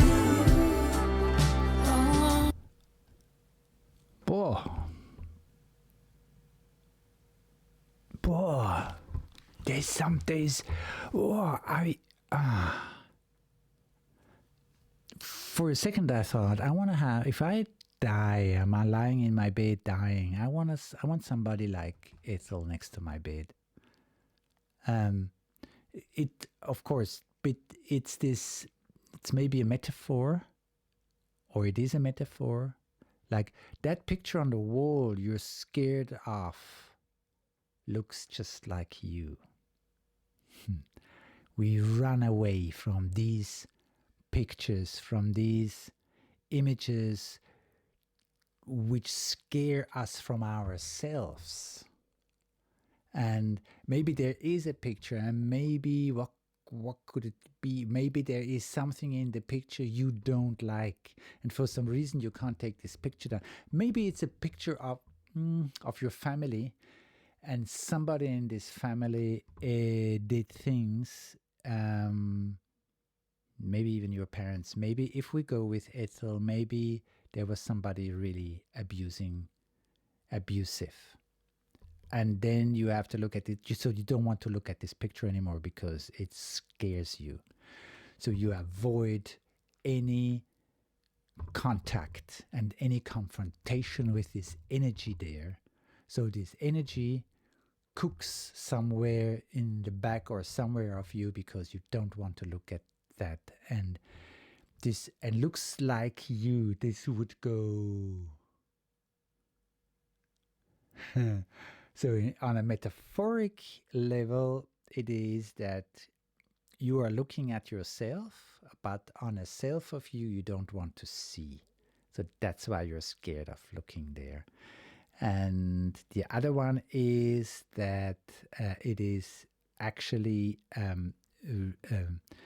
like something real, like I said before, with maybe the family, maybe with abuse, and you also don't want to look at that. And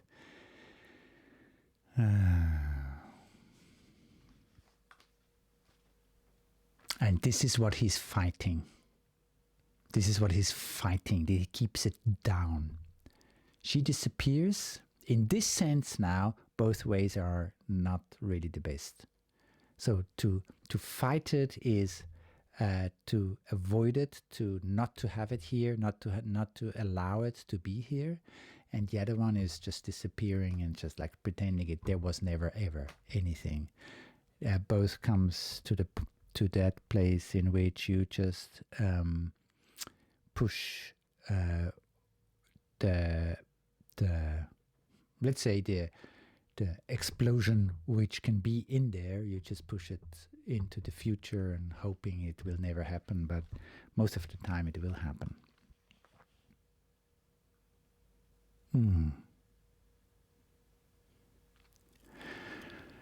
That picture on the wall you're scared of looks like you.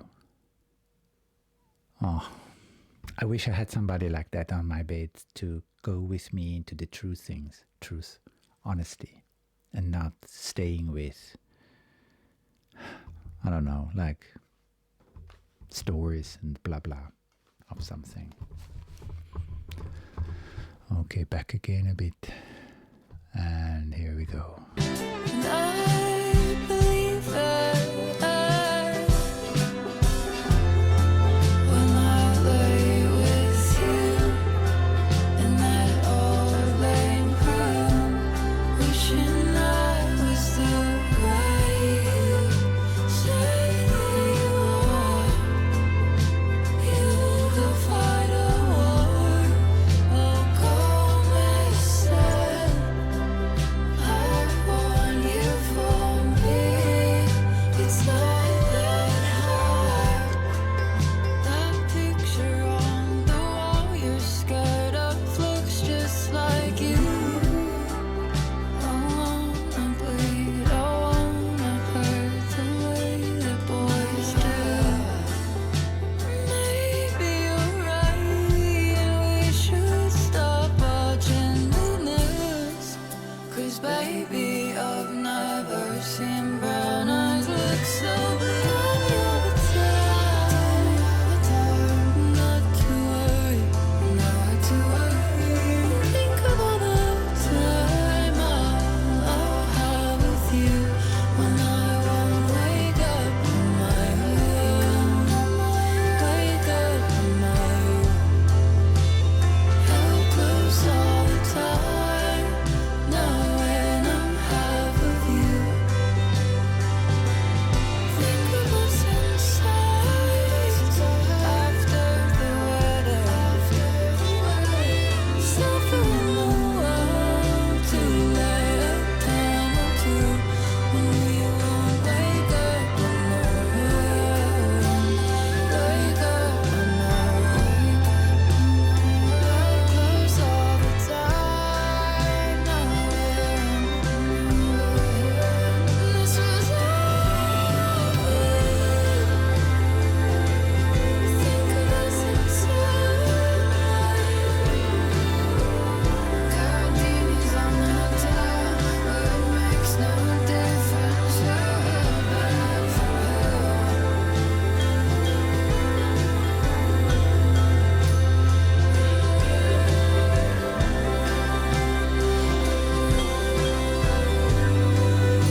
It's I'm so amazed. It's this line, that picture on the wall you're scared of looks like you. And how many times do we know, like, it is such a beautiful line for to bring it there where we don't want to see certain pictures, and she puts it on the wall, and it's like these pictures are around the pictures we don't want to see about ourselves. We think we can hide them, but they are actually hanging on the wall because we will meet them again and again and again the whole time in our lives, because these pictures are here. They are real. So I love that metaphor here, and it's two things actually, because if I put the whole thing now also into the context of this album, in which we have so many wounds and pain and suffering and love with it in all that, and then we have this picture of ourselves we don't want to look at because it scares us, but it is us. It is me. The picture, these sides of me, these pictures in me I don't like, this is me. And I can be, and to be scared of means, in this case now, she said it before, he fights things and she disappears. These are these two possibilities to handle things, and he fights them like he doesn't, wherever they show up, he does not want to see them. And here also in this context, it could be somebody, it could be a real picture hanging on the wall also, and with a person in it, or persons in it, or a person in it, which scares because maybe knowingly, conscious or unconscious, there's this fear because something happened there. And that's why you cannot look, because it brings up these feelings you don't want to. So fear keeps you from looking at them. Fear keeps you from going there, or from facing it. So you leave before you have to face it. You leave before you have to feel it. And this is a beautiful metaphor for the picture on the wall you are scared of looks like you. It also comes up, like, for example, maybe it's his dad, and he, whatever is with the dad, and I know so many when you went through not good times with your parents or with the father or the mother, and it was really difficult, maybe even abusive or sexually abused themes in there, then you're scared of that. You don't want to look at it because you don't want to have to do anything with it. You cut everything there is from that. And the thing is that you look more and more like this person. For example, maybe you saw that already when somebody starts to behave like the mother, and you say, "Oh wow, you do that," or you say that like your mother. Whoa, that can be in the wrong moment. That can be really, really heavy, and because nobody wants that, and or most don't want it, especially with difficult stuff. And then there comes this realization: wow, I am a little bit like my mother. I am a little bit like my father, or like with this picture, I don't like this image in me, but it is me. You can't run away from it, and you can't fight it. Both ways are not possible. Cool. Yeah, let's go on. Oh,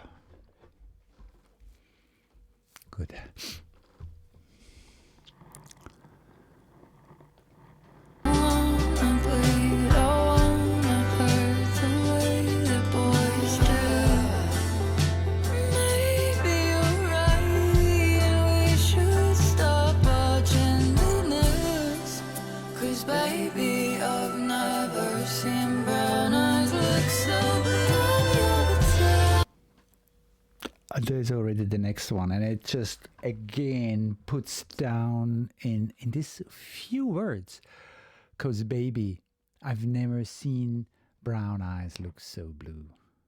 Is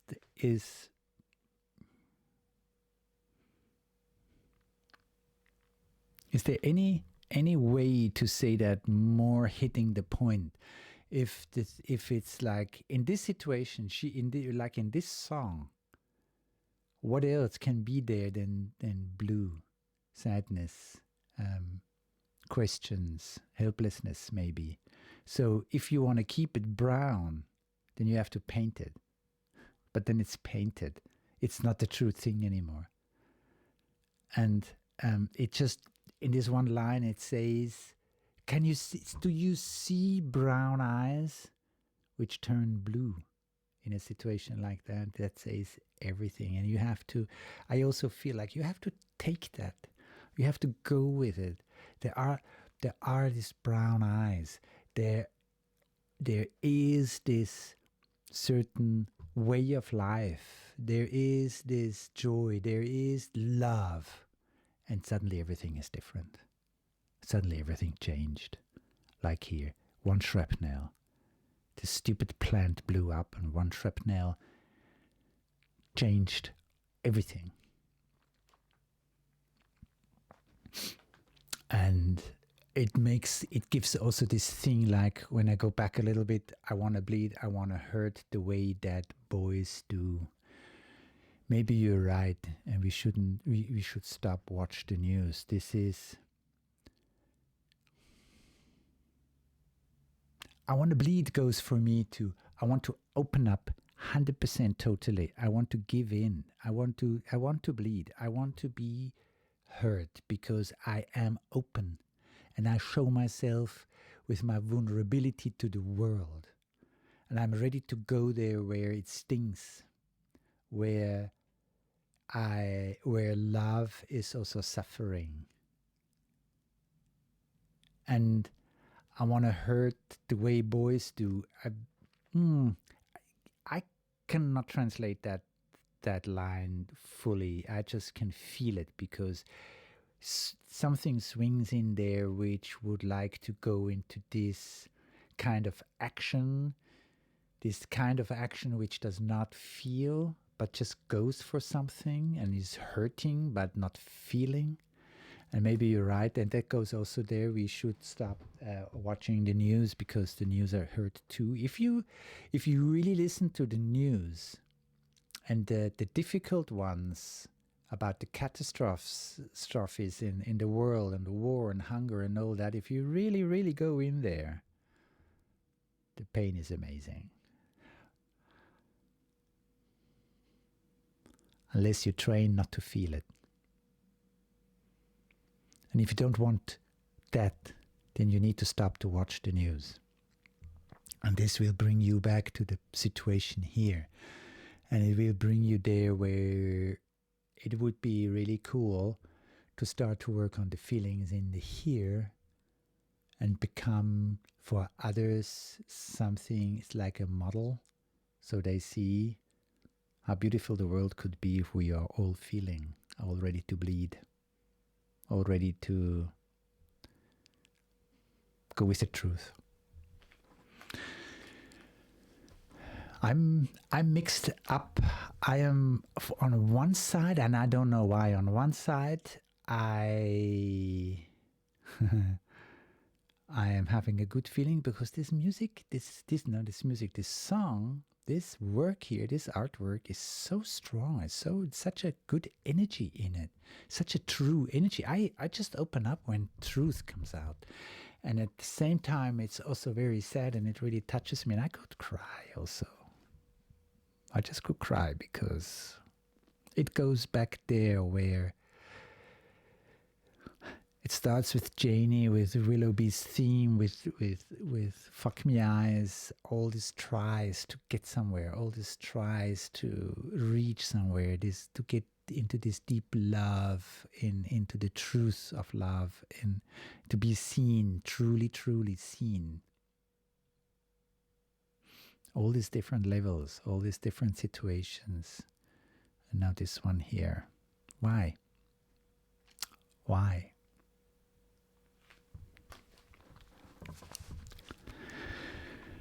Oh, just take a moment and realize what you are pushing away, what you don't want to see, where your heart has an ache or a pain, what you are ready to do for this world, for yourself, for your family, for your love.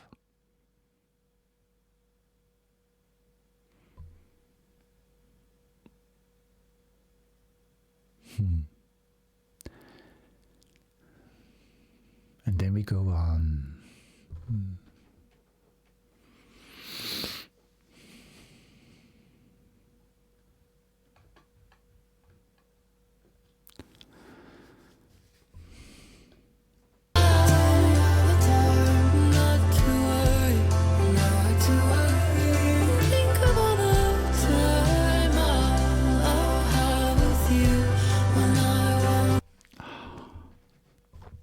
This is what I mean. This is what I mean, just growing up. This is it. This is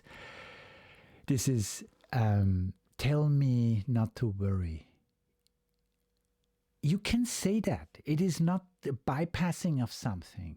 Of course, the thing what is happening will happen. There is no way around it, as long as when the doctors are right. So don't worry. It is all actually... It sounds weird now, but it's all said. So there is now this time to go into it, to go really into connection, to really go into contact, and think of all the time I'll have with you. It is true. It is true. One night can become a whole life. You can. It is possible, and this is what death is here for, to remind us.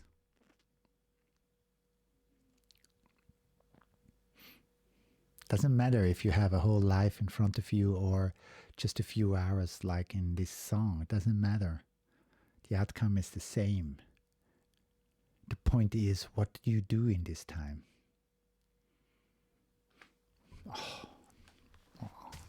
I'm okay.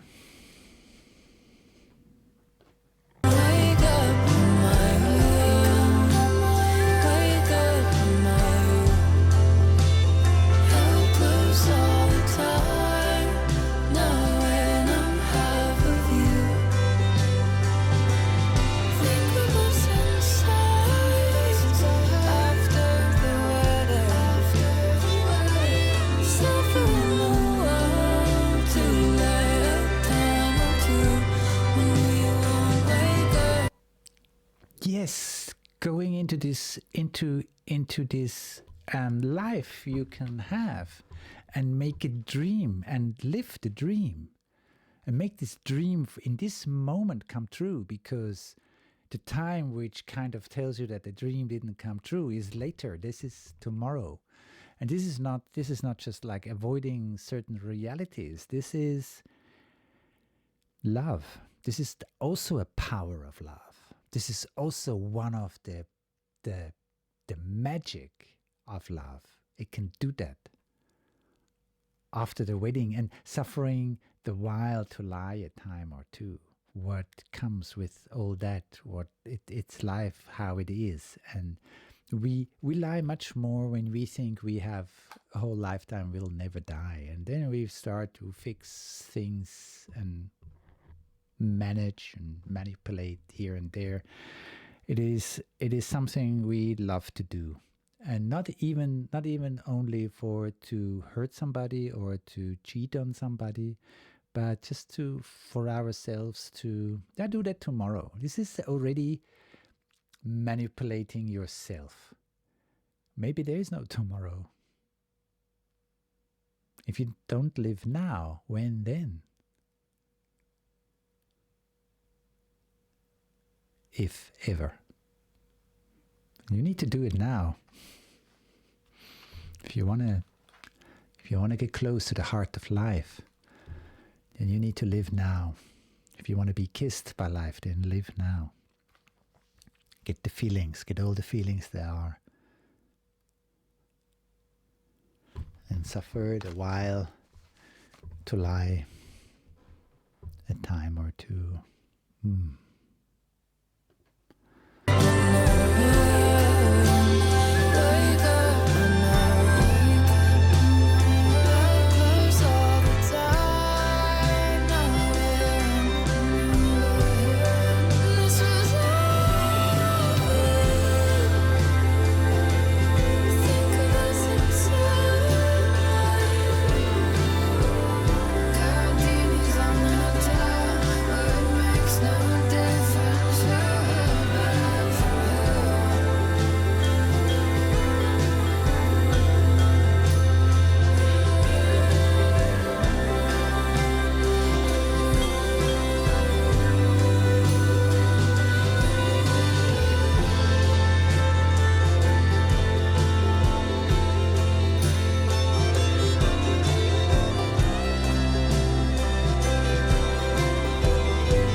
Oh no, it gets me still at the end.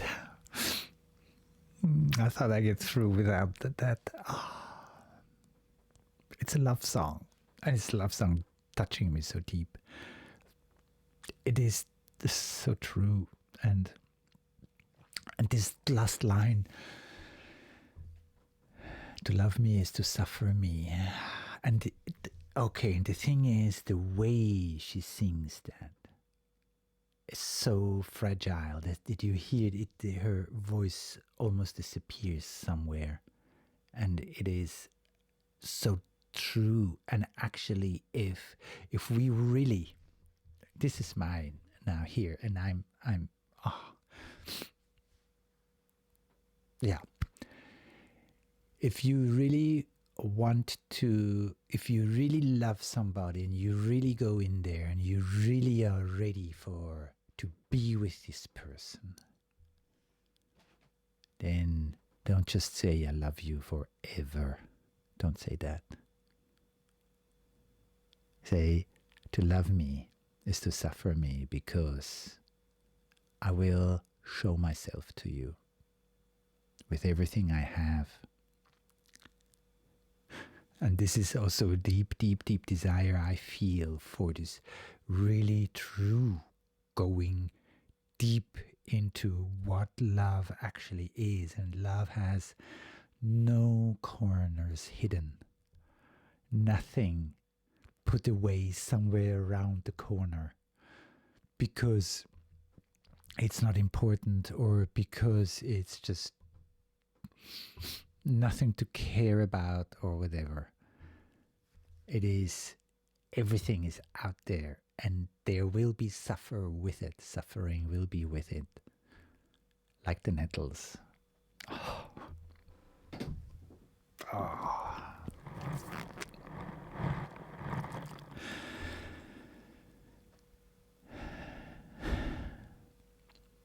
And it all happens, to me, it all happens still in this hospital room. And I can imagine, I never had this situation in a hospital room. I was in other rooms with people leaving this earth, this life. but I can imagine this so well in this one place, and even the whole things around is busy and cold, and you are there and holding a hand maybe, and you realize, let's make this night a whole lifetime. Let's make it a big, beautiful love. Because we can do it. Because we can imagine it. Because we can dream for these few hours. Being in a good world. Oh, this is Ethel, and she does that with me, and I don't know if you can still follow me, and I'm sure you can. I'm totally sure you can. And yeah, thank you, Ethel, for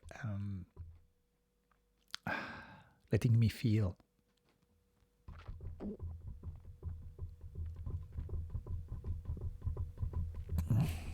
This is beauty. This is pure beauty. I take a break and then we go on with Willoughby Interlude. Wow.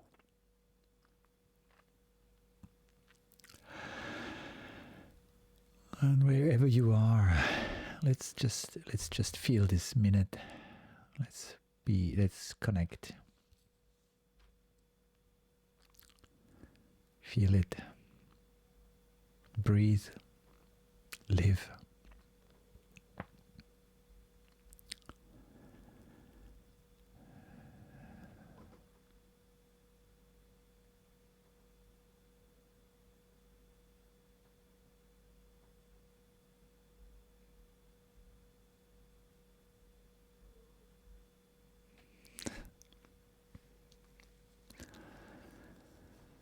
Thank you.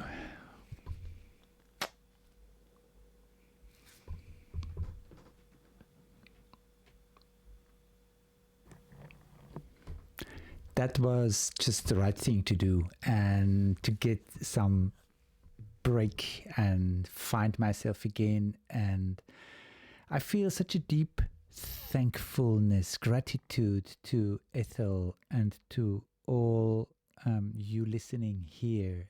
And this music is different. This music goes to other places than what I am used to. These are real journeys, and I am really touched the way you can do music. And I was thinking, so for myself, I thought, where does Ethel get these energies from?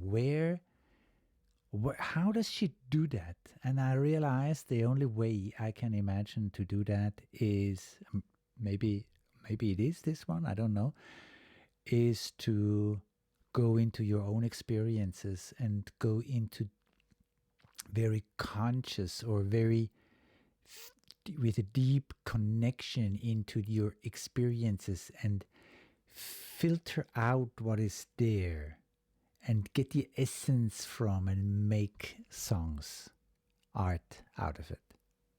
So in Ethel's case, she's making music, sings to it, has her voice, the instruments, all the effects she has to bring into sound what she the feeling of her experiences, and with friends, with happenings, with love, of course, relationship, separation,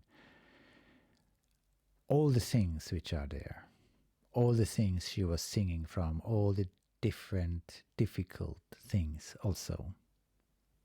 And for that alone, this is an amazing gift she's giving us. And because it's not only that we get to know these things through her, but we get reminded that a lot of us share the same experiences. Some these experiences, some the others. It's no life is exactly like the other one, but she goes there where we most of the time just go through or fly over it and leave it in the past. And she brings it back up again and shows at least to me, shows to me what we can learn. I learned so much from Ethel. Good. So the next one is Willoughby Interlude, and let's start it. Let's go into this episode of this huge journey, and yeah. Let's be surprised.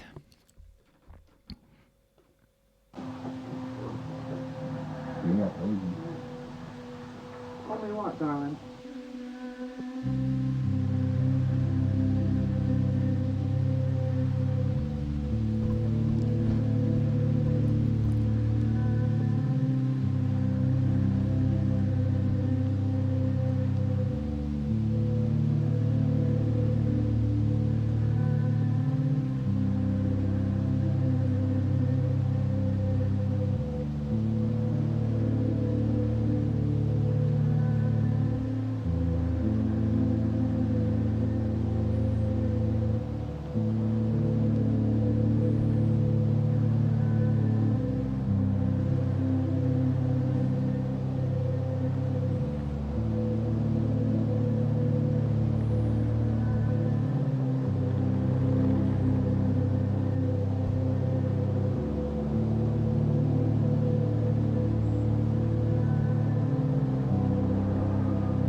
Oh,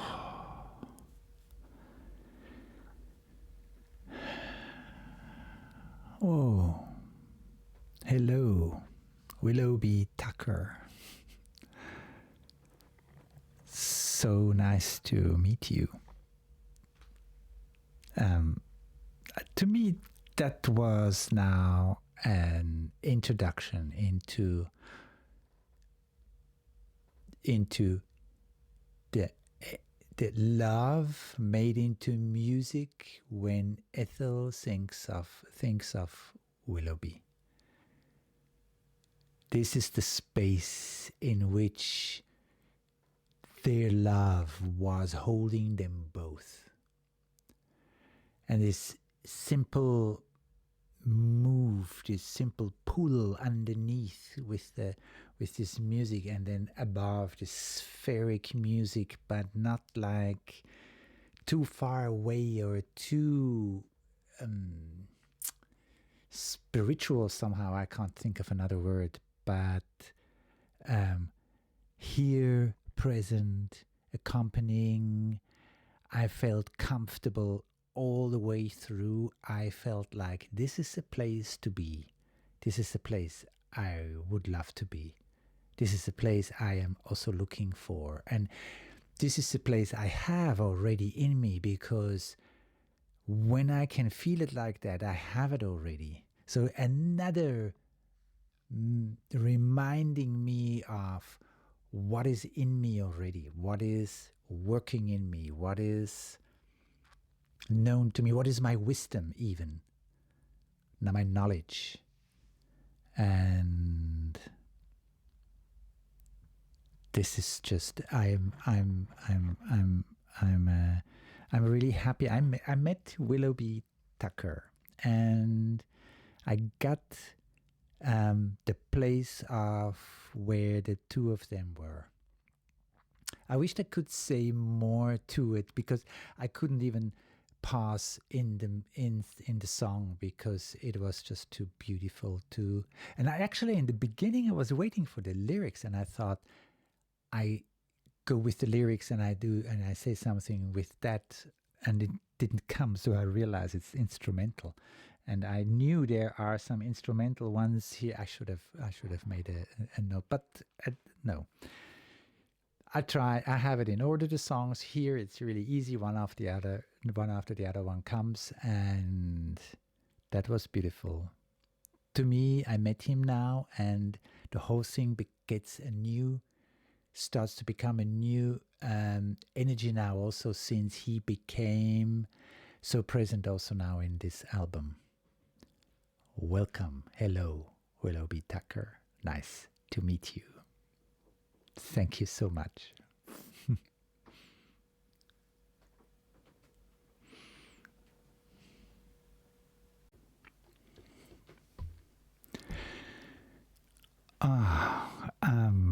Yes, I get to know Ethel deeper and deeper, and I think I feel her not yet really into each corner. I don't need to. That's not necessary. But there is a certain thing which starts to get to know her, and that's why I realized that I'm much shorter, also a little bit in my reactions, in what I say about what I feel, because the whole thing starts to become this one big picture. And even if this picture is still very complex, it's really fun. And yes, and especially also, like, that was really beautiful to go into this instrumental thing. And I was waiting for the lyrics the whole time, and they didn't come. And then I realized, yeah, you listen now. I'm listening now to the heart of Ethel, to her soul. I'm listening now, and actually it was full of words. It was full of pictures, all in the sound. It's magic. So that's why I can't wait. I am Dust Bowl, the next one. No idea where we go to. And here are my headphones, and the journey goes on. We have a lot of songs still ahead us, and I'm still since hours here and doing that, doing all these reactions, and it is just, I could do that every day, like go into it, but it is also in a process. It is also a lot of feelings. I need my breaks in between, and yeah. And it's beautiful to honor Ethel's work with that. I think, to me, it's beautiful. To me, it's great. This is a beautiful form to show that. And you are all with me. You are the ones which make it. All the fans, all the people who feel her, all the ones which can go there where Ethel goes. And she goes good places. She goes important places. She goes difficult places. She goes weird places. She goes to places where life is. That's all. Dust Bowl. That's all. Dust Bowl.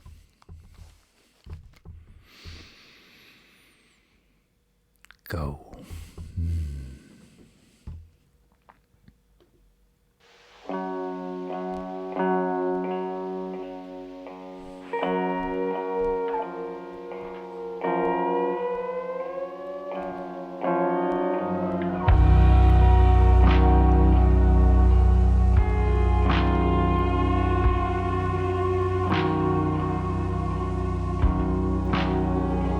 Pretty boy, natural blood stained blonde, with the holes in his sneakers, and his eyes all over me, driving, slasher flick again, feeling me up as a porn star does. He's watching me instead. 8th grade death pack, strike me dead.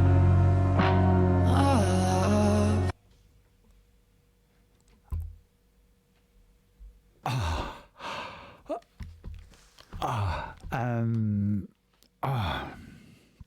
In the first second, I thought, what happened to the music? What is happening here? Because it's kind of like different. It's not. I think there was no harmony in it. I think, but still there is harmony in it, and it is music, and it's beautiful to listen to, and it at the same time, especially in the very beginning, it was like one instrument asks the other one, "Where are you? Can we get together and do something together, or what happens?" And I'm not sure if all the instruments and everything found itself by now. Whoa, amazing. Okay. And then the lyrics just take me, and I sometimes I ask myself, do I really understand it? And Pretty Boy, I can bring it into here, then you also can see it. Pretty Boy, natural blood-stained blonde, with the holes in his sneakers. So a pretty boy with natural blood-stained blonde. There's blood around. There's something, some accident maybe, something. And his eyes all over me.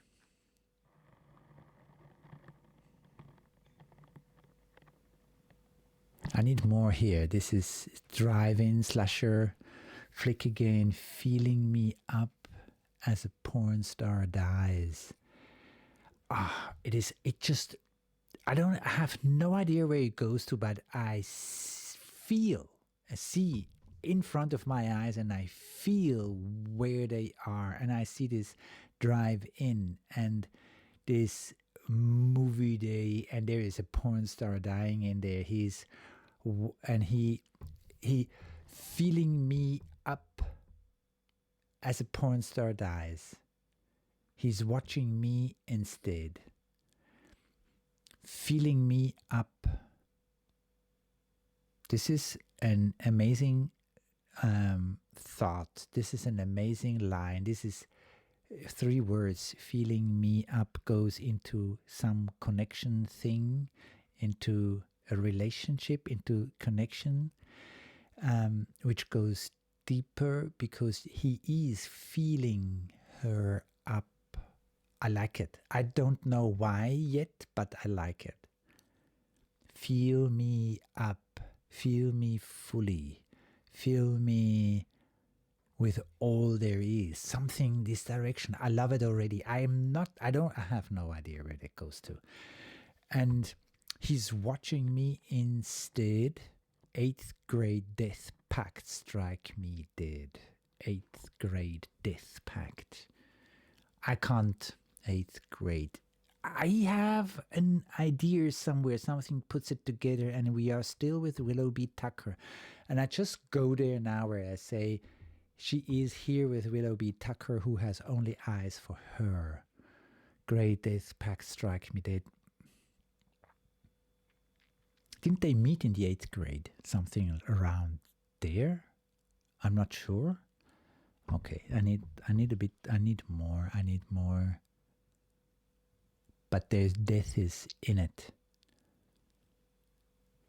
Pooh. I need a bit more. So let's go back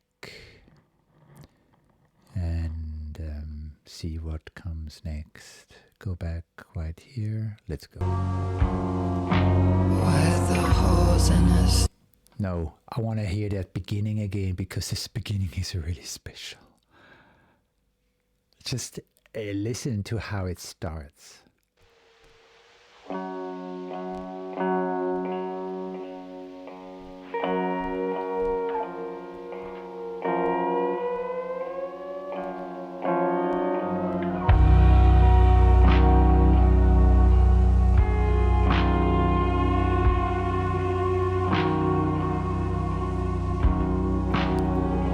Pretty boy, natural blood stained blonde, with the holes in his sneakers, and his eyes all over me. And her voice comes in deep, and it has this ground in it, this depth in it, which goes for me also into a hard reality, into something where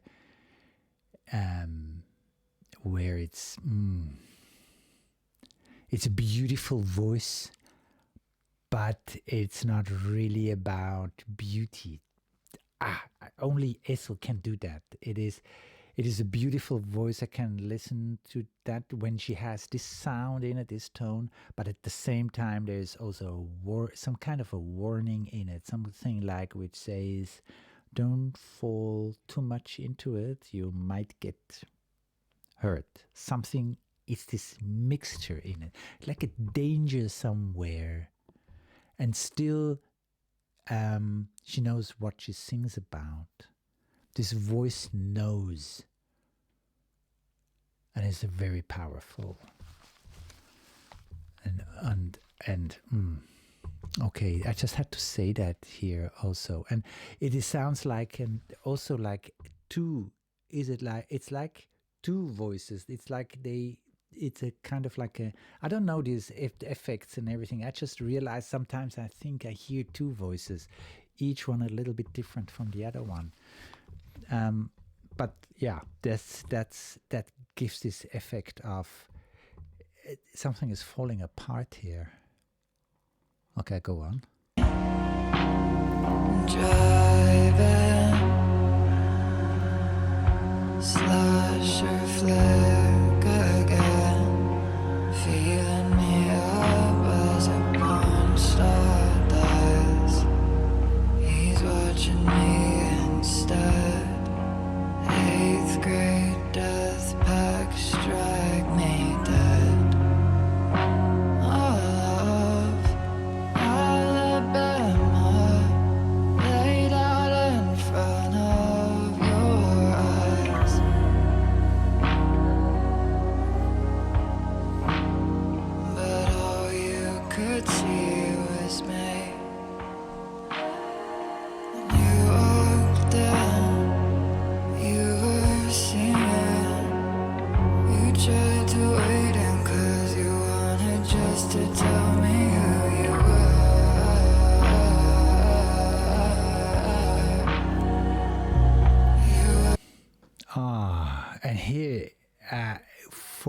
for this part also. Her voice, this carrying, heavy pull through voice, which is actually also sexy, or it has a slight touch in it. I love to hear that kind of voice, but also at the same time, it's like when she sings like that, it pulls me so straight and deep into deeper feelings, into a deeper field. It just forces me to open up into much deeper grounds inside of me. And you tried to wade in because you wanted just to tell me who you were. You walked in, you were singing, you tried to wade. This meeting, he only has eyes for her. All Alabama is in front of his eyes, but all he's looking at is at her. This is beautiful. This is great. This is love. This is this affection. This really falling in love, even strong energy, and still something sad in there. Something very sad. Okay, I go back a bit again. Here we go.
The way she pulls her voice, which kind of somehow like falls apart, and this you were kind, and it kind of slips out of the music. There's a disharmony in it, and I think it is done.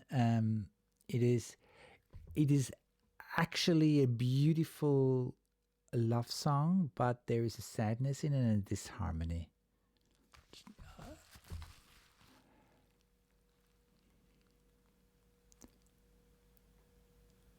And you wait if I have to make sure. You were kind, dying to tell me. You will wait if I have to make sure. Full understanding. A full giving time, a full giving space, a full respecting of feelings, a full respecting of giving time to feel sure about what is happening, to feel sure about him. He will wait. He won't push. And the voice is still kind of like falling apart and is kind of sad. Oh my gosh, it's like I have goosebumps, and it's like Ethel just like takes over something, or inside, or entering.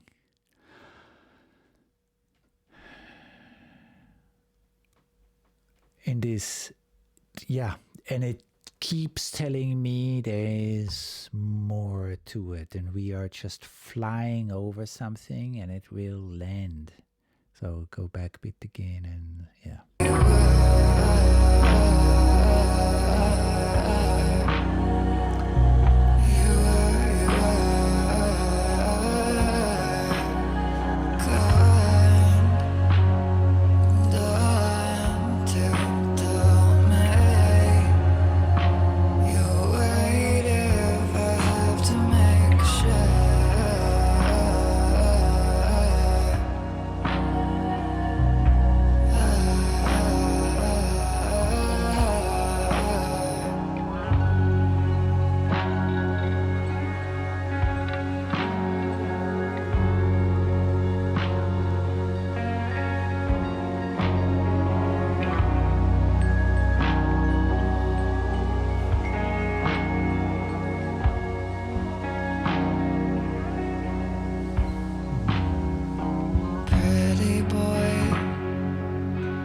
it's hard to pause here because suddenly the music became so solid and tight together. It found itself in it. It starts to really go on, and her voice goes with it, and it's like grew up hard, fell off harder, and there were some words before I didn't really understand. Maybe I go back later to hear that again, because in the lyrics this part is missing. I don't know why. I just realized it now, so I will try to figure out. Maybe I make a pause here and try to figure out what happened to the lyrics. But this one I want to hold on already. Grew up hard, fell off harder. Which to me it says growing up was hard because that nest you were in was not loving nest, not a caring nest. It was a hard part. And then the day comes where you leave the nest and you have a chance to get a better life, and you get out of this nest and you fall into life as it is. And this falling into this life was even harder. So what was waiting out there was even harder than what this person or whoever, or Willoughby, I think it's Willoughby, experienced as a child, let's say. And there it comes together with Ethel and Willoughby. To me, this is Willoughby. It's Willoughby Tucker, I love you forever. And here they meet. They meet there where they have the same wounds and the same pain. They have the same. I think they were both the same sexually abused. And I remember I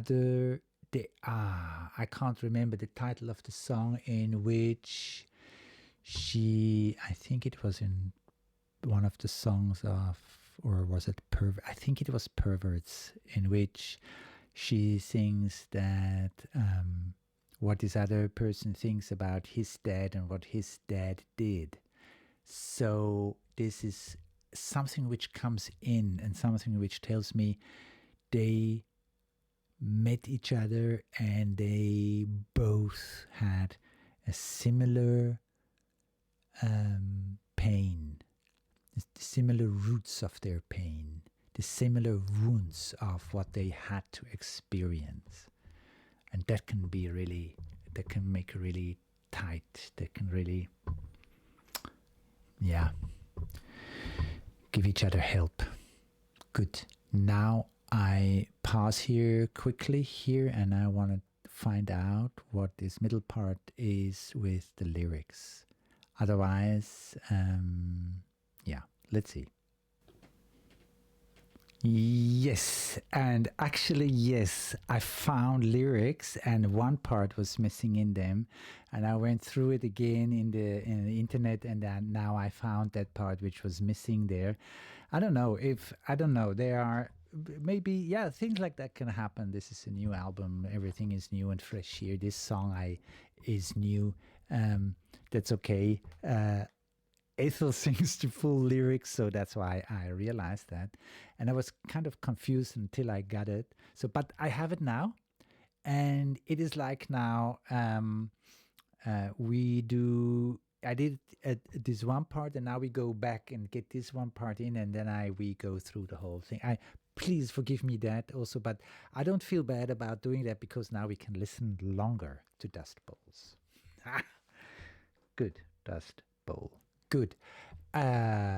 It's a little bit up front, and then the part comes in which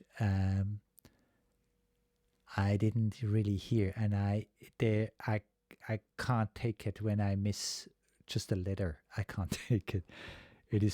Everything is too important here. Okay. Let's go.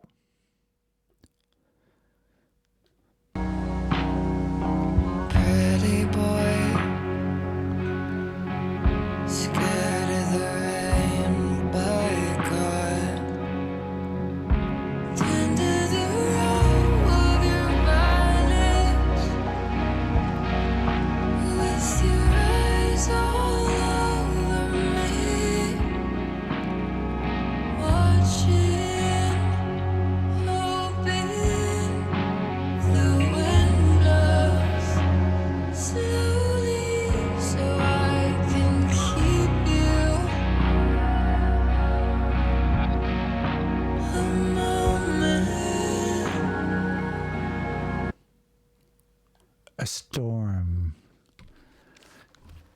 real heavy storm. So strong. It can be real. It can be a real storm. It could have been something else. Something happened maybe emotionally.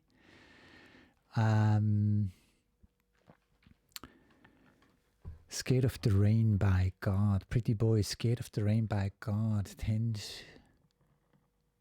to the now of your to the row of your violets.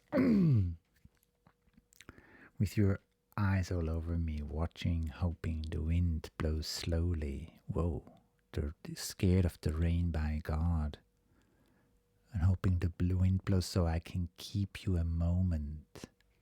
This is an interference. This is a whole thing coming from somewhere else. And whoa, good thing I went for it and went to find it.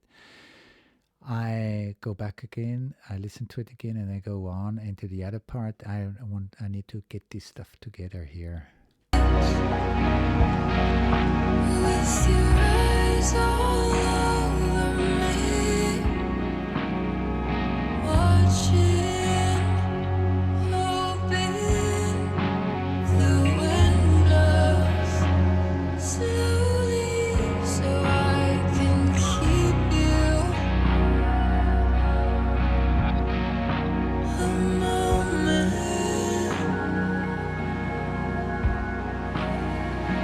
Grew up hard, fell off harder, cooking our brain, smoking that shit your daddy smoked in Vietnam.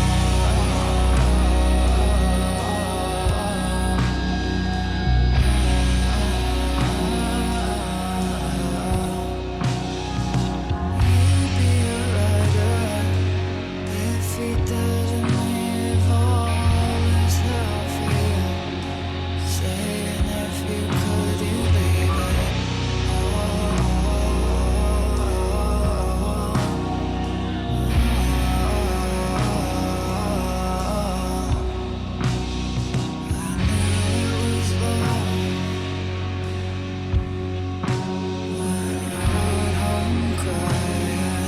thinking of you fucking other girls.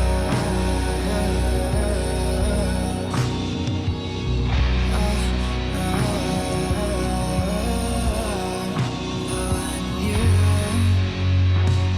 said that you're in love, I never wondered if you're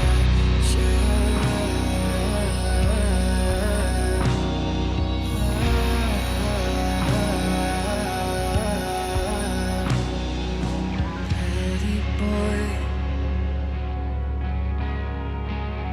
consumed by death, with the holes in his sneakers, and his eyes all over me, over me, over me, over me, over me, over me, over me, over me, over.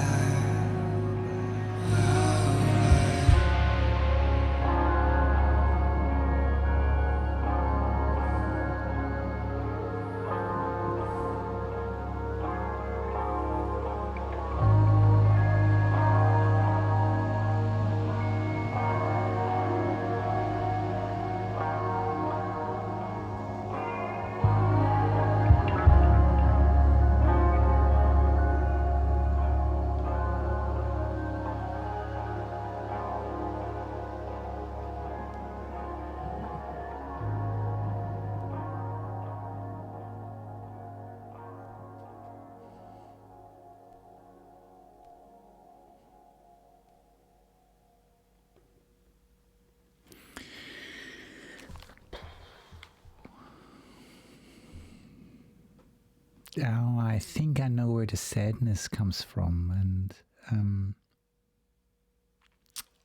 and the way the way you bring something out you don't want to talk about. You don't want to be remembered at. And some words are going to this place of true love. And then actually for me 2 things happen which kind of disturb the whole thing. And then the music also goes in that thing where it is this da-dum, her voice is kind of like almost like falling apart, while it also in this deep, rather deep sound, so much strength in there is. And it's like making sadness and self-guilt to a force which you have just accepted. And let's put it together. And that's what she remembers, with the holes in his sneakers and his eyes all over me. This is beautiful when the eyes are all over you or me, and there's somebody with the full focus. And then I also loved that one so much. I knew it was love when I rode home crying, thinking of you fucking other girls. This can be such a strong sign of love, of somebody matters, something matters, and it matters to you that there will be something very special, exclusive, just the 2 of you. She would not cry if it not would be for love. Why is she driving home? I knew it was love when I rode home crying, but when you said that you're in love, I never wondered if you're sure. She believed him. So why did she drive home? So this is the one part in which, you'd be a writer. If he didn't leave all his hell for you, this is probably the hard part he grew up in. And the hard part was to get all his hell. I don't know what happened to his father, but that was then the fall was even harder, to face up all these things and this hell he left for him. This is need to be spoken out too. There's a certain responsibility in what you leave for your kids, and it's not just like that you leave a good world for the kids. It's also like what you give into this world and what you leave out of from yourself into this world. If you leave hell, and we have it a little bit also with Fuck Me Eyes, there is kind of the same thing in it. Like, my mother doesn't know how to raise children, but she knows how to raise hell. So, and he would be a writer. You'd be a writer if he didn't leave all his hell for you. So, dealing with all this other stuff which is not his, and then they find each other. And I think he really loved her too. Why do I say he loved her? Where is he? He's consumed by death. Here it is, cooking our brains, smoking that shit your daddy smoked in Vietnam. And there it is in here singing. It goes Vietnam, nam, nam, nam, nam. There it goes. Her voice falls apart again, falls actually out of the music, out of the sound. And I want to go back to this here, Violet, with your eyes all over me, watching, hoping the wind blows slowly so I can keep you a moment. The wind took him away. What happened there? Can you please help me? I don't know. I'm not going, I want to follow here. and not what anyone says in the internet. And what I can do is, where I can go is that this wind must have been a very strong force coming from somewhere, and maybe even because scared of the rain by God. So there is rain that can, and wind, which can be that, a storm can be that heavy that you start to feel like, whoa, is any greater force up there, God, or some greater force up there have a plan with that? It must be done. It must mean something that this heavy force comes. It's like why? Rain and some storms are okay. We are used to that, but the really heavy ones, and this one seems to be a heavy one because in the end he's consumed by death. She lost him, and she was hoping that the wind would go slower so she can keep him a moment longer. And then she drove home and she knew it was love. And then something terrible happened, something really terrible, so terrible that she only can talk and sing about it when she has a certain distance, but the whole heavy sadness inside and this love inside is still there. It's still showing. It makes it going deep. I can't even imagine how that feels when this happens. I can't even imagine. I think I would totally break. I think I would, if I would be with somebody, with this Willoughby Tucker, somebody like with this, and have a love as she describes it here again and again and again, and then something happens and you get, this is this cold steel again in this green field with the flowers. This is this violent cut into beauty.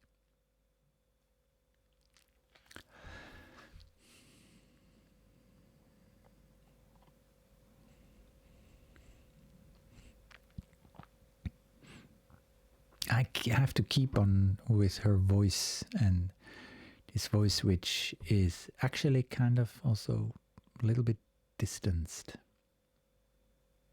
but maybe needs, and there's a lot of sadness also in this distance. Yeah, that's it. Whoa, Dust Bowl. Okay. Good.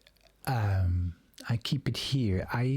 It's a difficult one, and it really touches me, and it gives me a certain weight in here, and it makes me come closer to Ethel, come closer to the people in a story like that.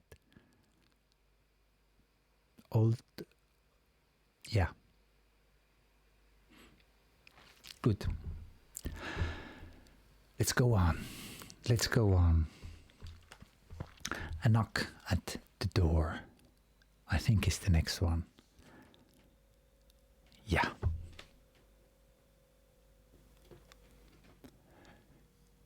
In that break, I suddenly had this good idea to go and maybe check on the title Dust Bowl.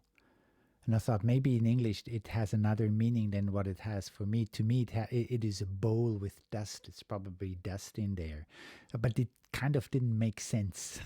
And why would you put dust in a bowl? And I went, I asked Dr. Google, and then I realized, it's a storm. It's a devastating storm. There was a time under certain circumstances with a drought and how other things, and with the climate a few decades ago, in which these storms came up and they were called dust bowls. And now everything makes sense. The rain, the heavy rain from God, that the storm, and in which she hopes that it would calm down a bit so she can hold him a moment longer, keep him a moment longer. And now I realize also this how hard it is to tell a story like that, and that's why her voice is also so sad.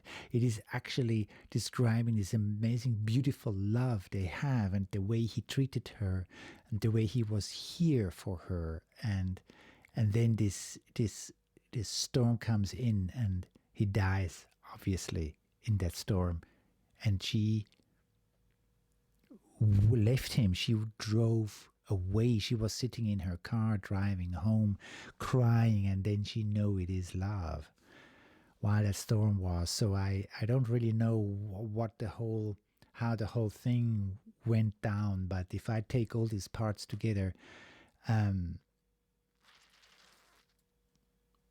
can imagine so well that she would have sang it if they would have been together dying, or she would have been with him, but she wasn't with him. She would have said that she was maybe holding his hand, or like in the other song, in the hospital at the bed, and there's something touches each other there on that part. But here, and then you are left with this guilty feeling. Why wasn't I there? Why wasn't I with him in this moment where something terrible happened? And of course, she didn't do it. Of course, the storm did it. But this piece of guilt stays. And even if it says, you should have died with him, you should have shared everything with him, but you were not there. This fact, this truth, you were not there, stays most of the times a lifelong. And at the same time, it's not, that's life, that's how it went. It has nothing to do with you. It's, if we would know the plans there are, a lot of things would be different. But it is the way it is.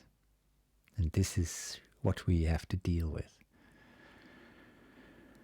So, a knock at the door. And when I read this title, then I thought, oh, please, let it be something really good, which is knocking at the door. And then I set up everything, and also the lyrics, and of course, I read sometimes a little bit into the lyrics, and they start on a special line, so I'm not sure if I kind of feel what is coming, but it will match into this story, and let's see. Let's give the words and the space to Ethel and a knock at the door. Here we go.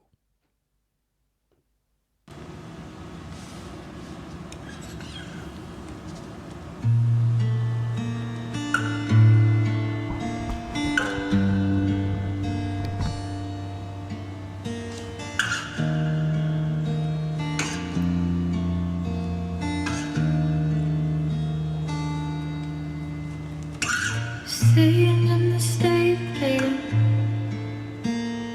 you with both your fists, and you're not scared of one knock on the door.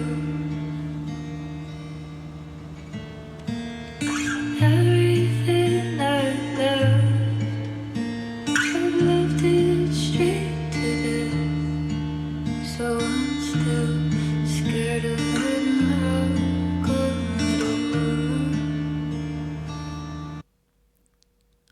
A lot of scared of that knock at the door, and again, I'm already there, like you're sitting in your room, it knocks on the door, and you're not expecting anyone. And this is the moment where this is exactly goes there where I thought when I read the title, I thought, oh, let it be something good. And then when this unexpected knocking on the door comes, then the first thought is, let it be something good. Just that. Because we never know what is knocking at the door, and it's a beautiful metaphor of the things we didn't expect, which come into our lives, sometimes very hard, fast and hard, and don't give us time to understand anything. Just put us in situations we didn't want to, and it just started with this knocking at the door. So, and why my door?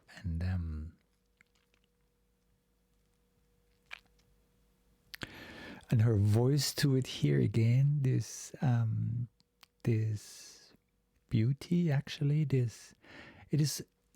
I just, with the first tones of her voice, I saw a young human sitting there singing, very young, very not knowing anything of life. Oh, these things touch me.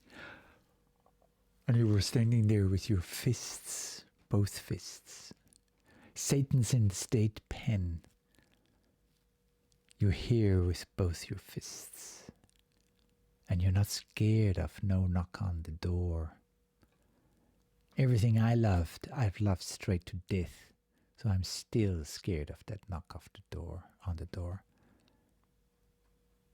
Once she loves. And she's there. And in there are no alternatives. There are no other way. There are no plan B or C. The love plan is the one plan. So it comes double when it knocks at the door, because it's either the one or the other. Because there's no plan B. Most of the time there's no plan B. Okay. Something is touching me here really, really deeply. This goes to me already into the essence from Ethel when she sings about all this, and I repeat myself here again, but it's again this beauty, love, this pureness, and then something comes in from the outside and knocking at the door, and most of the time it's not staying with knocking at the door. Maybe the knocking at the door might be a warning or something. Maybe that's it. But most of the time it's knocking on the door and it's entering. If you want it or not, if you like it or not.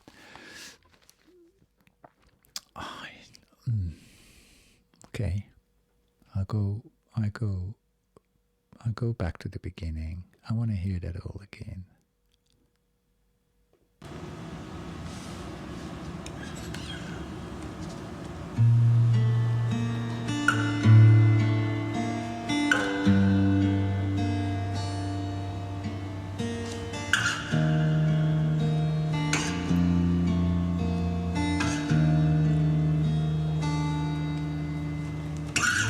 Sitting in the state bed, fill you with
just goes to a place in which this really hurts, and it's good to talk, and it's good to go into this song because this one is really going in there, and no one should ever see their friend they've known since they were just kids foam up and bite it on the floor. You never need to call my name, though I love it all the same.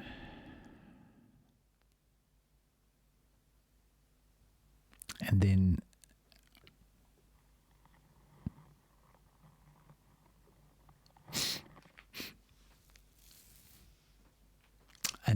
I know you by your knock on the door. I know you by your footsteps on the floor. She knows already what's coming. And it is not nice. I put it this way, and you should never see your friend like that. Nobody should see that. Nobody should experience that. Nobody should be there where you try to keep up something valuable for yourself, something so sacred for yourself, something so intimate for yourself, and somebody else just walks in and destroys it. If this is an energy and a picture I met before, then it was when I was listening to people who are abused.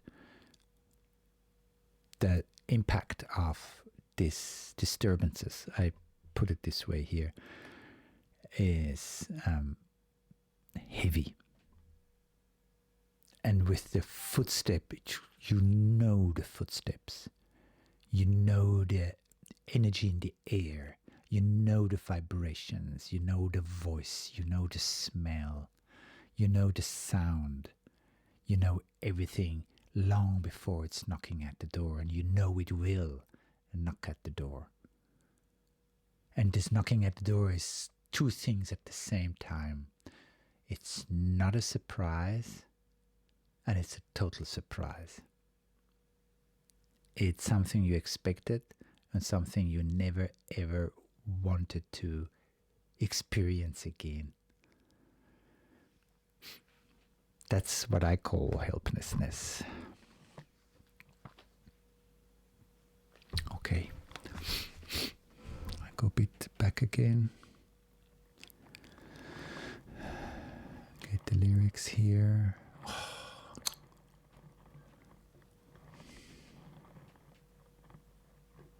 Maybe here.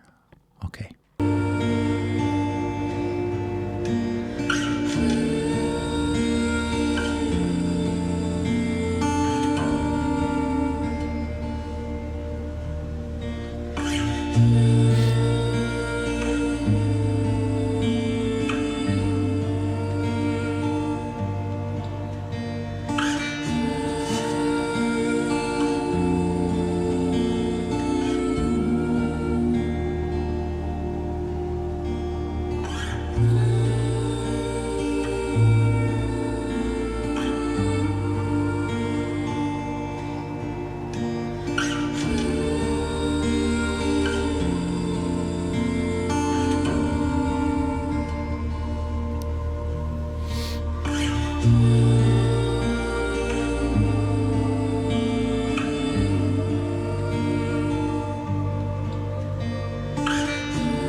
what a beauty.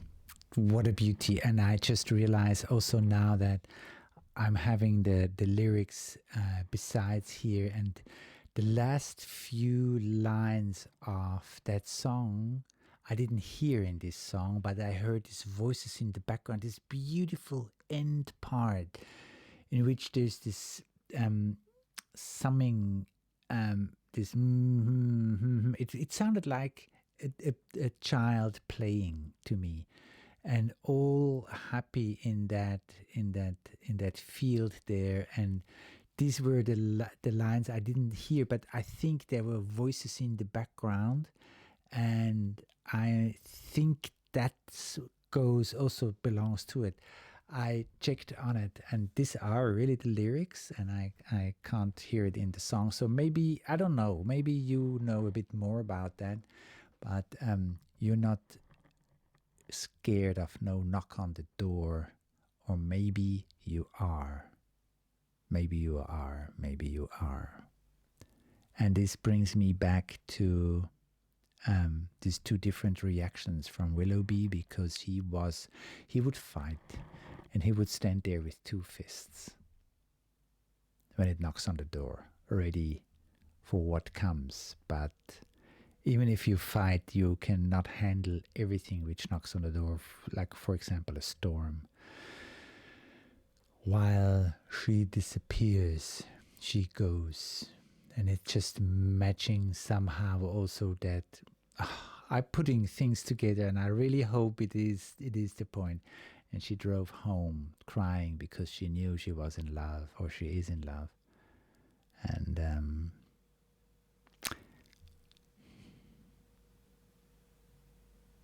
I remember moments on which somebody knocked at my door, and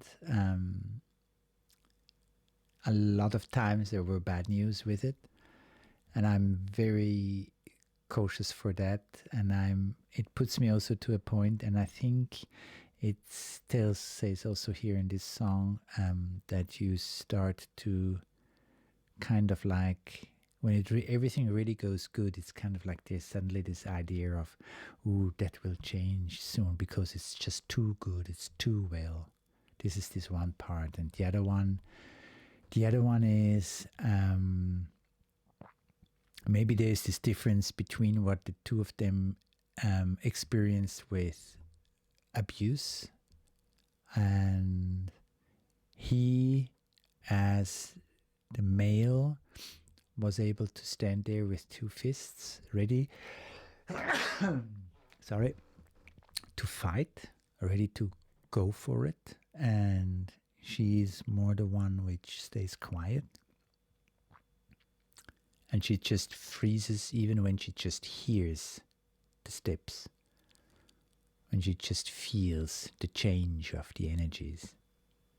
And he gets up and has his and either way is good also here. Either way is good. Either way can make it worse or better. Wow.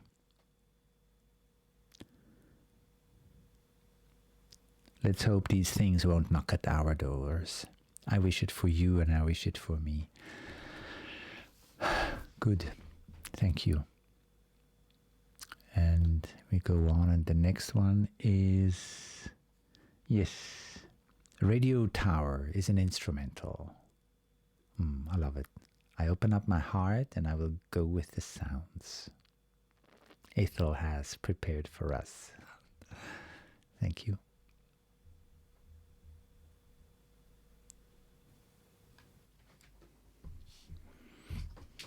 Yeah, Radio Tower.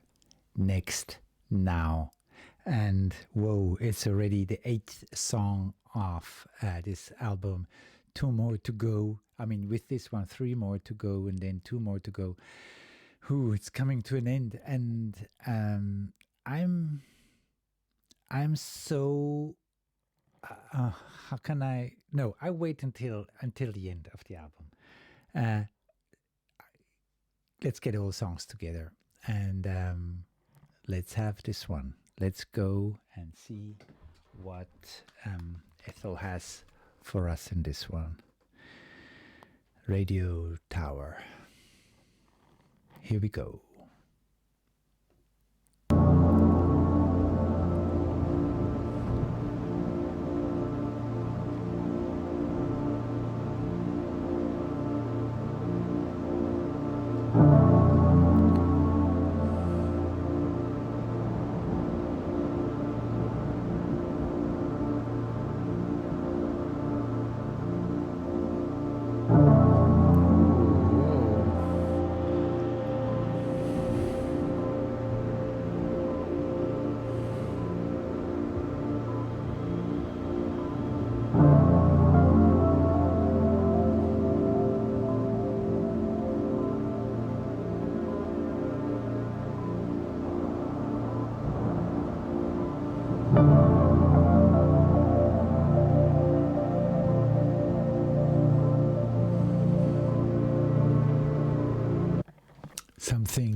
Something big is there and it gives out signs. So of course I'm a little bit influenced with radio tower. So of course I see this tower radio, but here it's this like this.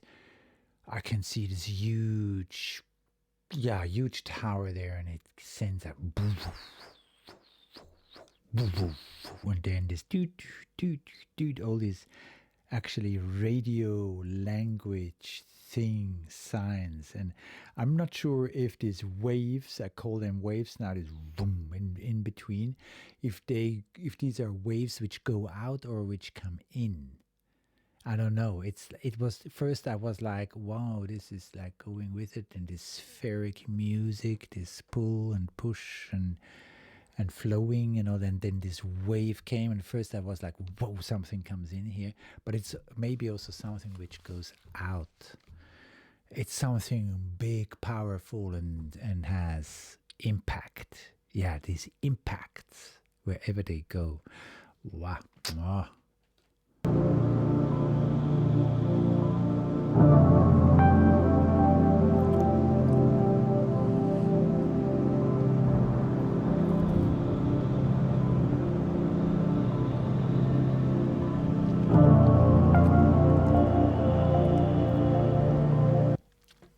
And now it gets into a rhythm and into a melody.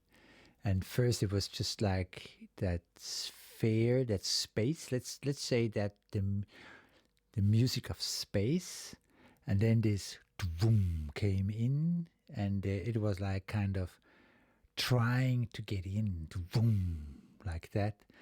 And now it starts to find each other. I think it started to contact, and also this tuk tuk tuk, and it becomes a music, and it has a melody. So the impact is not just vroom vroom; it goes the vroom vroom vroom, goes into a play. Oh, I love to go into things like that, and that's why I go back again here, and I hope maybe even a bit more to get this change of where it finds each other.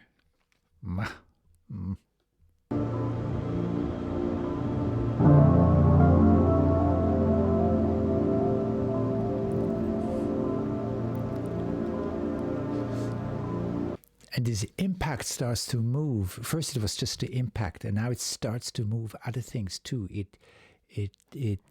There's the impact, then now with these newer impacts, it starts to kind of stir up things and takes it with it wherever it goes. I went a little bit more so we can maybe hear this development.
it's weaving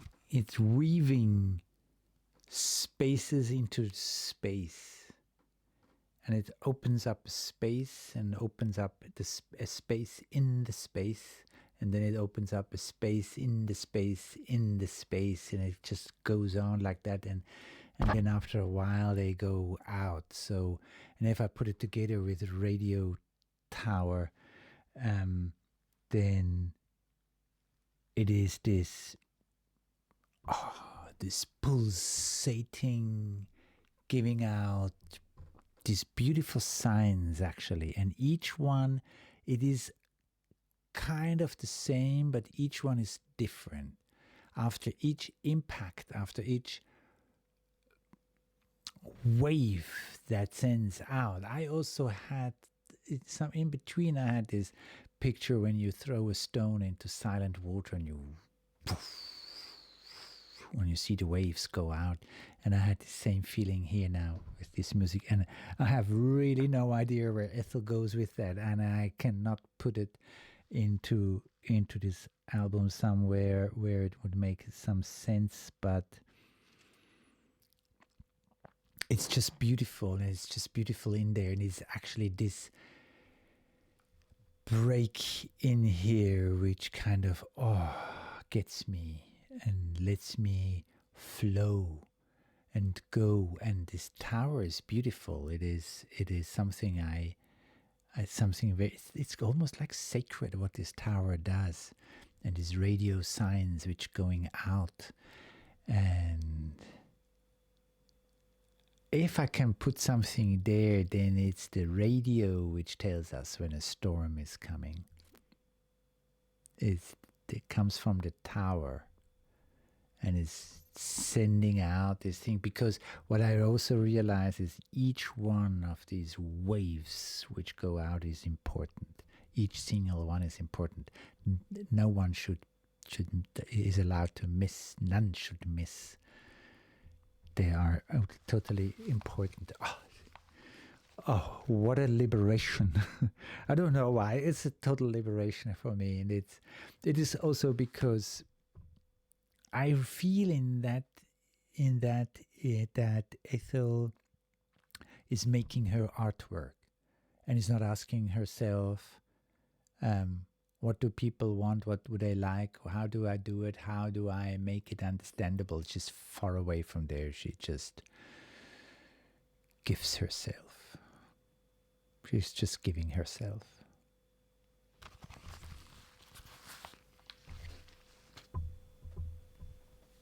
What else is love than to give yourself? Okay. Go a bit back. No, yeah, I bit here maybe. And enjoy it.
Whoa.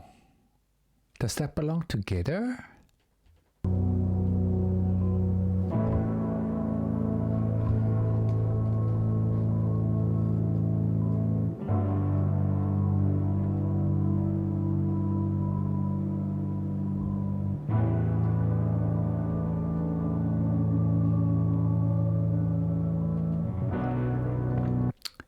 We just slipped into Tempest. Yes, that's the next one, and this dit came with it. This impulse, the little impulse, came with it, and the sound was very much kind of the same, but not really the same. I think the instruments changed somehow, but some energy came with it. This is amazing done. This is. And first I was like it was like a kill, but then this change comes in.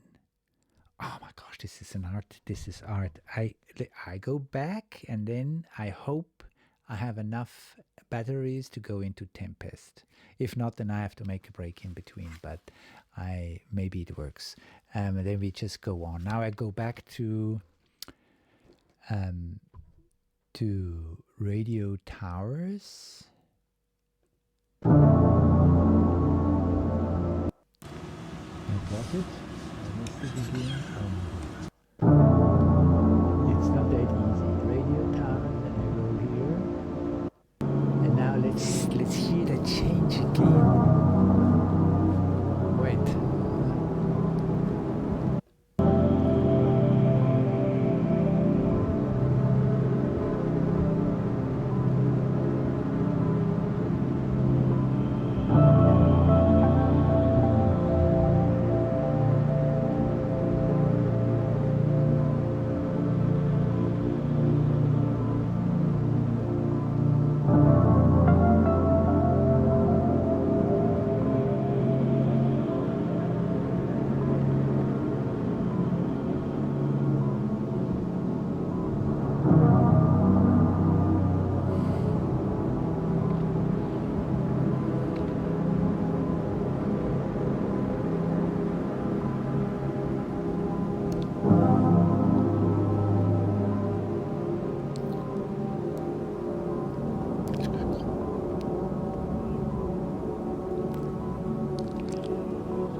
I first this change, and this amazing softness, this amazing change from a knock at the door and dust bowl, and where does that comes from, and now it goes into something big, something a full another level of, I don't know, of being. I don't know. The grace of life, or this is also with this radio tower, it kind of made me think big, and then this change takes it over, and it goes into this soft again, this fragile, this, and her voice here also so fine. I have to go. I go back now to the beginning of Tempest, and we start to get into Tempest here, and I want to hear that again after that change, and then we go on.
myself.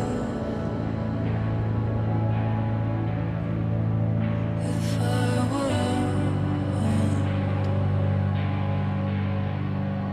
I don't care. Do you swing from your neck with the hope someone cares?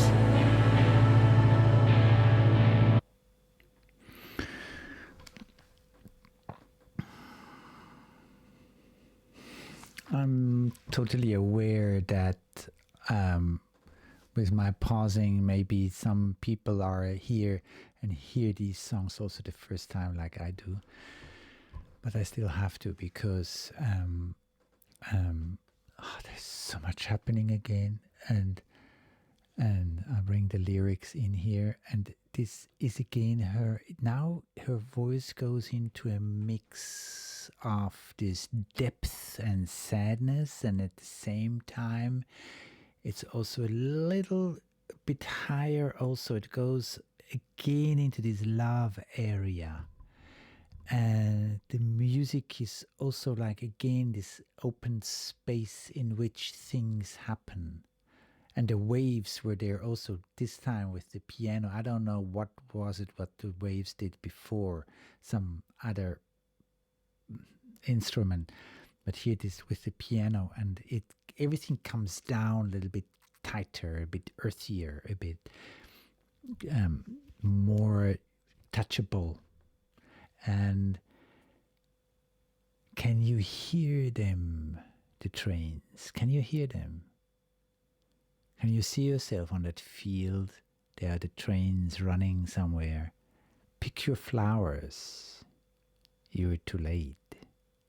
First I thought, maybe she talks about the train from the trains, but it's the storm coming up. There's rolling thunder from somewhere. And pick up your flowers, but now something big is rolling on and you're too late. We have to leave, or it's too late. So this moment, feel this moment. I think it's important to take it with us. I realized in so many songs that these few moments in which Ethel paints a picture like that, can you hear them, the trains? Pick your flowers, you're too late. It puts me out there in the field, and I see already the dark clouds come up, and Tempest is also storm as far as I know. And Tempest is coming, storm is coming, whatever. And you're too late opens up also other possibilities. You're too late to change something. You're too late to bring the flowers. Something happened already. It can go there, but it is this moment of there's nothing to do anymore. It's too late. I'll hurt myself if I want. I don't care. The storm is coming. It's too late. Pick up your flowers or not. If I hurt myself if I want, I'll hurt myself if I want. I don't care. This just tells a lot about the situation of doesn't matter anymore. Do you swing from your neck with the hope? With the hope somebody cares. It is so lost. It is so hopeless and helpless somewhere out there, while something bigger than all these things come up.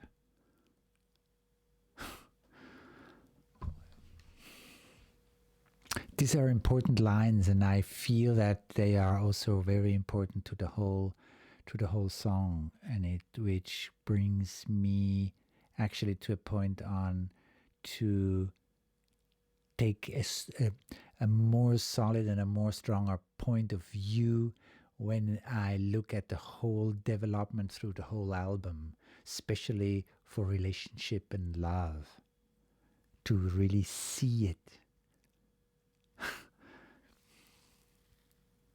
to go there where it counts, and the place where it counts, the place where you seize the truth. Okay, I go back a bit again, and then we listen into it again. I go quite far back because I love that voice anyway. Here.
This just puts it on the point.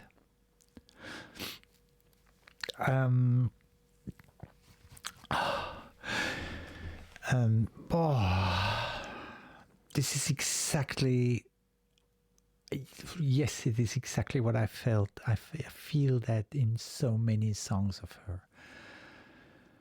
And here it comes again. So,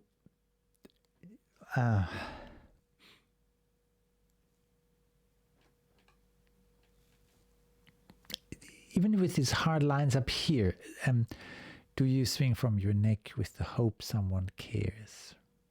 Of course you hope somebody cares. You hoped for this care before. You went to the last steps so somebody will care. And if it's just this person which takes you down from hanging from your neck, takes you down and puts you on the ground when it's already too late. At least somebody took you from that tree or wherever, and there is this one scene, one line in Family Tree. I think it was Family Tree, which brings me there. But I don't want to go into my head now. I want to stay in my feelings. Please, just go easy on me. This is this energy, this little, I call it like now this little girl inside of there, which is so innocent. And it's this innocence I felt so many times, this pureness, this beauty, this just beauty, which does not know anything else but pureness and beauty. And even if it sounds like total spiritual now, we have that in ourselves, and it is not spiritual, it's natural. I'm young and naive. I don't know what I need. Of course, people go there and tell her what she needs. Of course, people knock at the door and walk in there and do things. Of course, storms come up. Of course, all the plans you did change because people walk into your life just like that, and they don't feel you, they don't see you. I'm young and naive. I don't know what I need. Where from should she know what she needs? But yet there are all these people which tell her what she needs, and then they take advantage of. And then this pureness and this beauty gets destroyed. And the whole song, this whole album goes totally in this direction.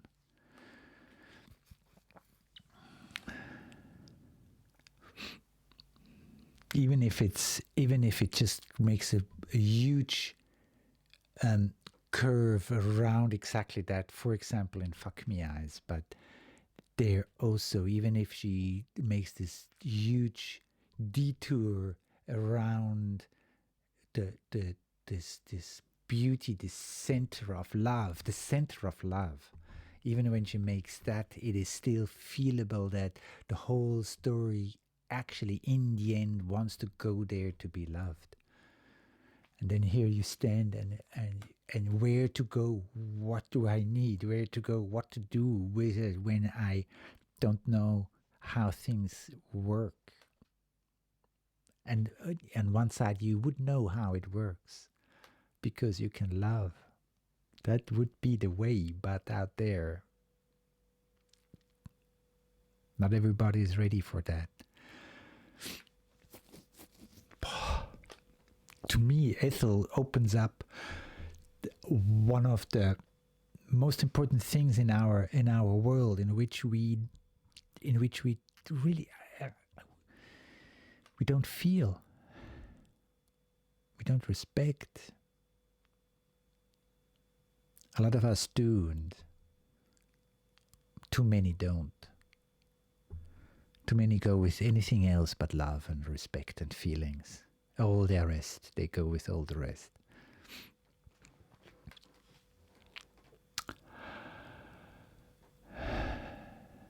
I don't know where I skipped. I don't know. Here. I can lead you to bed, but I can't make you sleep. I've heard it before from someone who leaves. And I don't know why, I kind of heard in the words I heard, I can lead you to hell, but I can't make you sleep. I don't know, it's maybe kind of going like together, because she doesn't also know, of course she can lead him to bed. And then there she is, Fuck Me Eyes. Of course that's possible, of course that works, of course at least something happens then there. But it's not the thing, it's not hers, it's somebody else's. Okay, I go back a bit and I wait for more.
goes straight in there, and I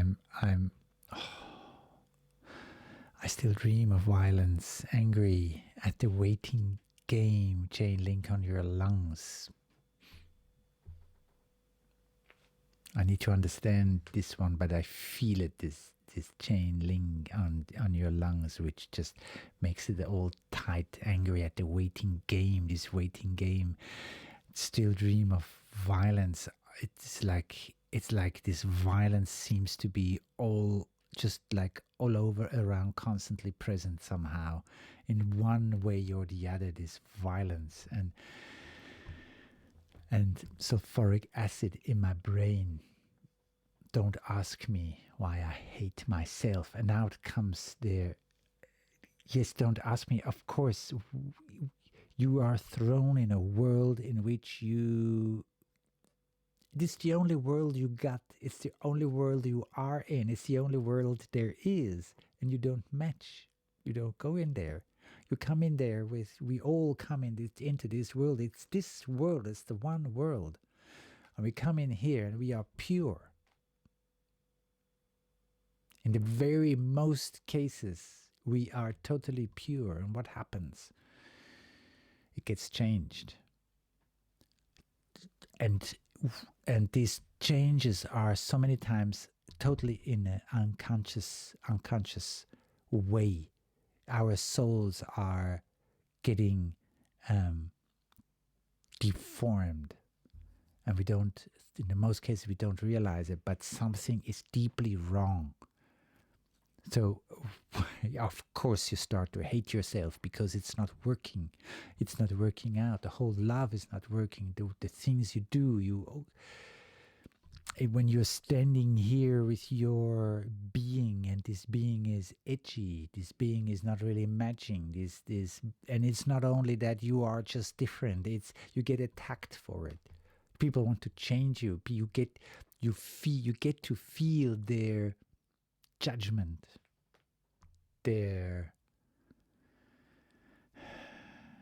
what they think about you.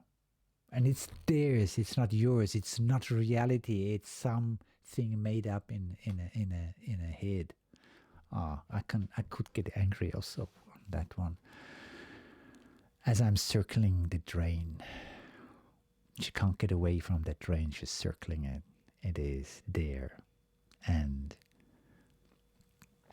because death, which would be the solution, takes too long. It's this slow suicide. It's this part for part giving up, the joy of life,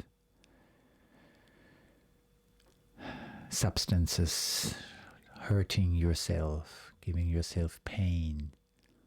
As she said in the beginning here, she doesn't care. If she wants to, she does it. She doesn't care. Yeah, of course. It is not what you're here for. They never gave you what you're here for. Your love never had a chance.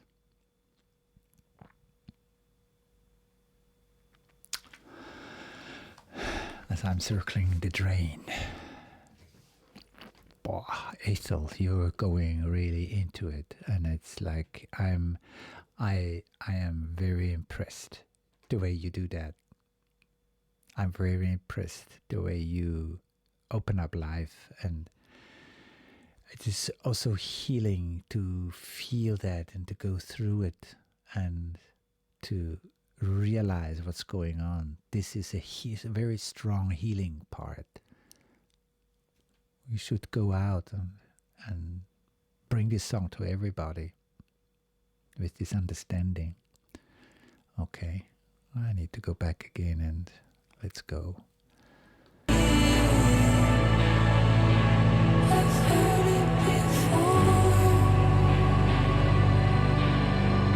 from someone who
Yeah, I must say I totally lost the lyrics, and because I tried to find the place again, and then I realized I don't understand anymore what Ethel sings. The words started to actually kind of like blown away in the storm of the music. Suddenly they were gone, and I think they are quite important, and I don't know why that is that the lyrics disappeared, but down to here as I'm circling the drain, and then it goes on, cause death takes too long, and I can't wait.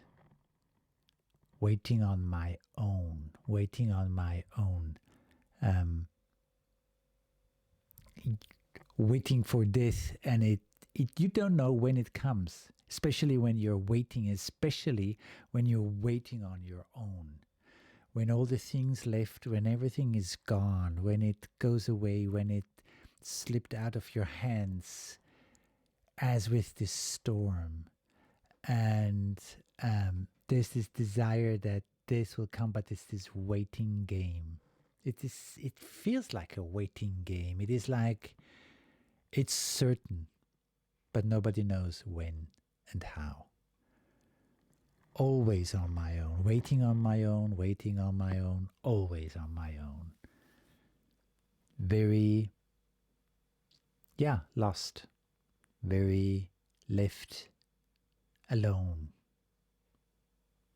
With all the love, with all the promise of love there would have been, and it's gone. Someone take me home. Always on my own, always on my own. Someone take me home. I want to go home. This deep desire of goes back to this innocence, to this naive young girl, which does not know what she needs, actually, and because it's not there to have this home, because it starts with love, and then you start to know what you want. You need to make these experiences first. I want to go home, take me out the dark. I'm gonna regret this.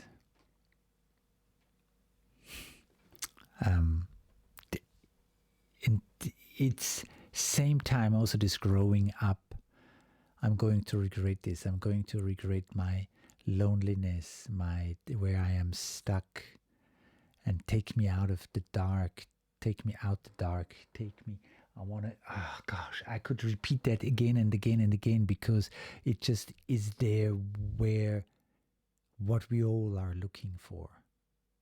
And then comes the storm and just blows everything away. And that's why it is kind of like you can't hear the words in the storm anymore. You can scream at each other, you won't hear it.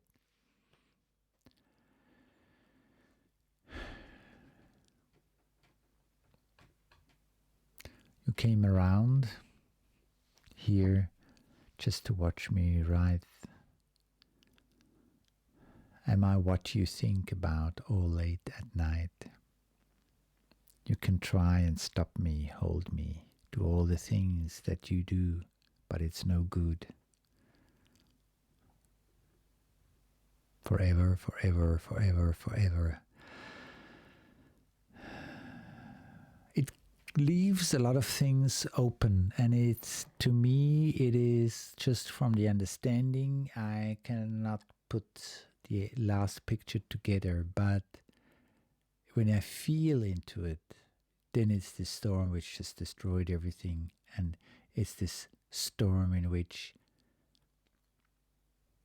it is not necessarily that somebody died, but because it's not really explicit coming out, but the possibility is very big, but something did die, even if it's the love, even if it's certain naivety, youth, the pureness, the beauty for sure died in that storm, in these forces which come from the outside and have such a deep impact. And now I understand when I saw when this radio tower and with these waves it sent out, these impacts or which came in.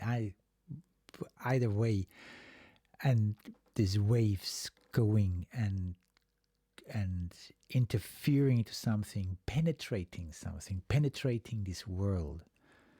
And it penetrated this world she went into with her love and her pureness and this beauty. And all of us, we are there and we go into things with this beauty, and then we realize, no, it is not always meant like that. We meet other people which have another way of life, another thinking. Then it starts. And in the end of all these things which start in these little ones, in the end we have wars. And still, because I feel now it goes really into a dark side, and still there is this strength in which she starts to see this growing up. I mean, to see that she's young, that she's naive, that she does not know what to need. This is already a big realization of how things are. I have to leave it here, and I just can take the feeling with me, and I wonder what you think about it. Please write down your thoughts and feelings in the comments, and I'm sure in the next days a lot of interpretations will come up. For me, this interpretation is, all in all, it goes for the loss of the beauty, for a loss of innocence, for that there are people which got hurt so bad that they will not leave you in peace when you come with beauty and love. They pull you to their side, they destroy it. They come in and destroy it. Because when you're young and naive, you cannot defend yourself. Like, I think like Willoughby does with standing there with two fists when something knocks at the door. Here we go. Okay, and I dare to go straight on now to Waco, Texas. I think all my batteries are okay. Good. And yes, of course, Waco, Texas tells me something. There was this shooting for some weird reasons. For, I don't know, I think it was an amazing power game somehow, as far as I remember. To use that as a title, I can't. Okay, I'll have to listen in it before I start to do things here. So that would be the next song here. First, we can get rid of this one's here, and I have to check. I need to make a fast break. I need to get the lyrics. I'm back in a second. Yes, Waco, Texas. This tells me I know about Waco, Texas. These two words belong together and actually just mean one thing. And as far as I remember, there was a shooting. I don't know exactly what was, but then some catastrophe happened and a lot of people died. This is what I remember. A lot of people died, and in the end, nobody really knew why. Nobody really knew what happened there. And yeah, let's go in there. The last song of this amazing album. Whoa, this was a very full day, and I'm since many hours here now working on that one, and it's the last song. I enjoy it totally. Here we go. Waco, Texas.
this. Okay, I bring the lyrics in here so you can follow better, and I go back to the start. My honey's heart is blue in a second of beat. Whoa, it is this one moment, second of this special awareness, kind of, in which something heavy, something really strong comes in, always tugging at me like he's running out of daylight. Yeah, my baby acts cool, but they all know something ain't right. Something is not right, even that he is acting cool. Only acting this cool when he's walking with me 1998 forever and a day. I keep the pictures. This all goes to this one big, for me, to this one big metaphor of, and this is the line here which I wanted to really to point out. Also, I keep the pictures hanging where the world can see them. I hope I die today. Save me from another late night of red eyes. This is not only a beautiful relationship, Willoughby and her. This is a very, very special relationship, which is difficult because the two of them are different than the rest of the world, and two which are different from the rest of the world met. So this is one more extra special energy there is, because as I mentioned also before, they have a certain similar wound, certain pain, which they both know, and this is the one part, and the other one is that a lot of this pain also comes from that because they don't match this world. I can feel it. I can see how they have such different point of views, and in some of them they're so naive because the pureness and the beauty in it does just not see a certain reality which is going out for pain and destroying. And then now Waco, Texas comes in it also, in which something got destroyed there. Something went wrong. Something did not. I think wasn't it some kind of a group living there, and then some agents showed up, because I don't really remember anymore, but something, they wanted to make a raid there or something, and it became a shooting and a fire broke out, and nobody it goes this. So this pressure from the outside, and in the inside it cracks. Whatever happened, they could not withstand and keep themselves safe. And this is a place, I know, this is a place which we, all of us, here and there in a certain way, we experience this feeling of, hey, here I am, I'm not seen because I don't match. And people, maybe even people are scared. They don't what we are scared of things we don't understand. Then fear comes up. Things we know and understand, they don't fear us, except we know that meeting a lion in the wild or a bear is dangerous. So of course then we are scared too. But when we see a deer or a bird, then we are not scared because they are not dangerous, or normally not dangerous. Good. And I keep the pictures hanging where the world can see them. I hope I die today. Leaving the pictures back because there is this knowledge, where the two of them come from. There's also the knowledge that this is actually what would bring this world peace. I go far now here, but I dare to do that because what I see most of the time is people who go for love and peace, they have a really hard time. And it's really hard to keep that up. Love and peaceful and respect. And keep no matter what happens, keep respect up and non-violence. And it doesn't, I'm not saying Ethel is all that. I'm saying she's different. I'm just saying that, and also Willoughby is different, and how special it is when two people who don't match the world meet, then it becomes even more valuable, more important. Oh, beautiful. Okay. Good. I'll go back a bit. And here we go. We all know something ain't right, ain't right. Know something ain't right. Only acting less cool when he's walking with me.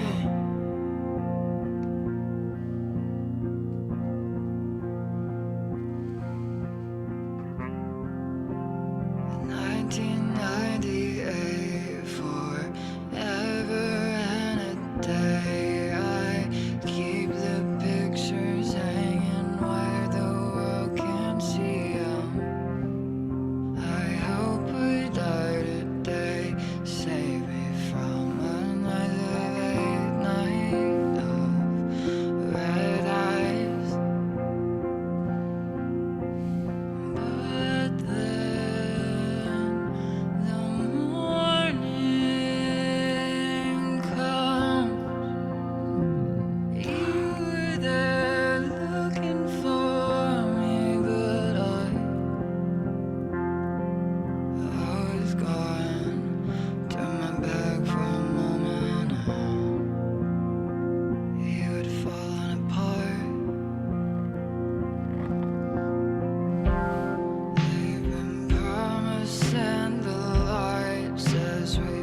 so beautiful to follow these words.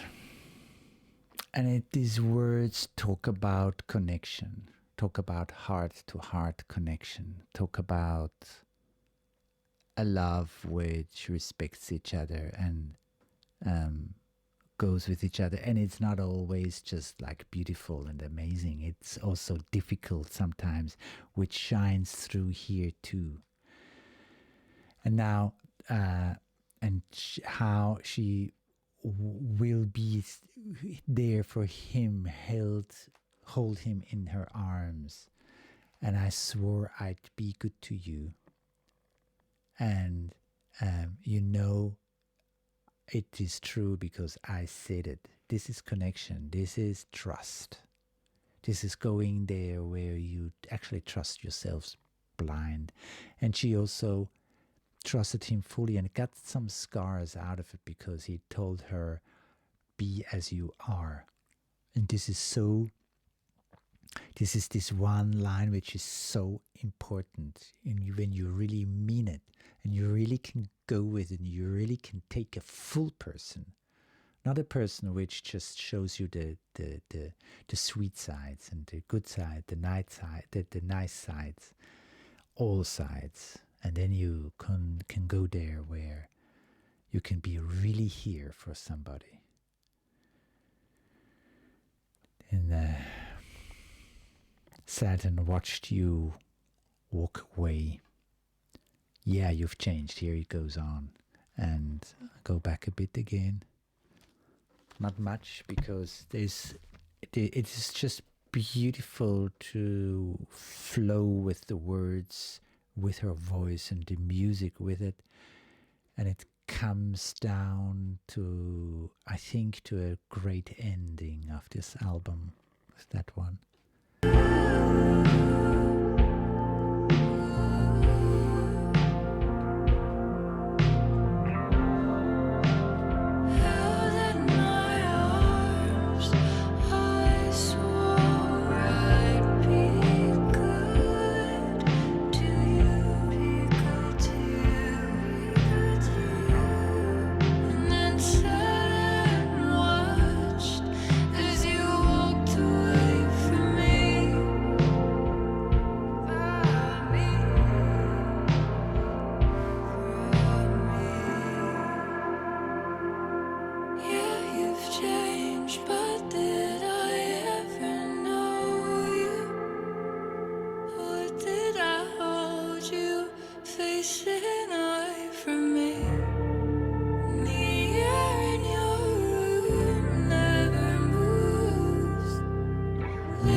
This is points exactly out that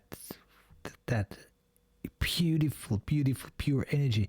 If you can keep this pure, beautiful energy, then you can go this place in which you can actually, she's singing all those beautiful things here, and it's so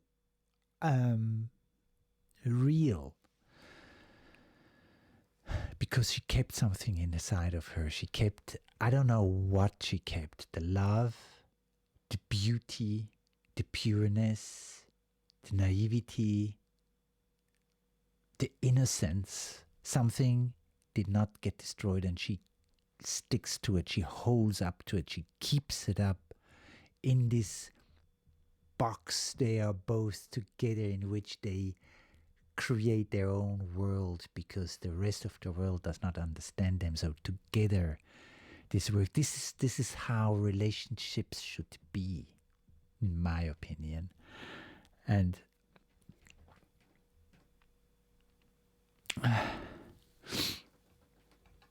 where is it? I still believe in Nebraska dreaming. Yes, believe in it. It's the Nebraska dreaming. Never ever give it up. Keep it there. And love is not enough in this world. He doesn't know how to feed the children. She's thinking of the names for the children. She's there in the family. She's there going into creation, going into family. And he doesn't know how to feed him, because love is not enough in this world. Is there any money which can value up with love? No, just not. But it's still not enough in this world.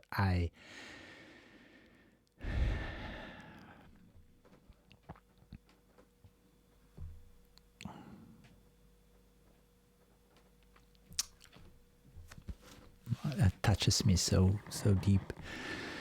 And yes, I had to pause here. I can't wait to listen for the whole song, and it takes. I'm not sure. I think we are kind of in the middle, but I had to pause here because I'd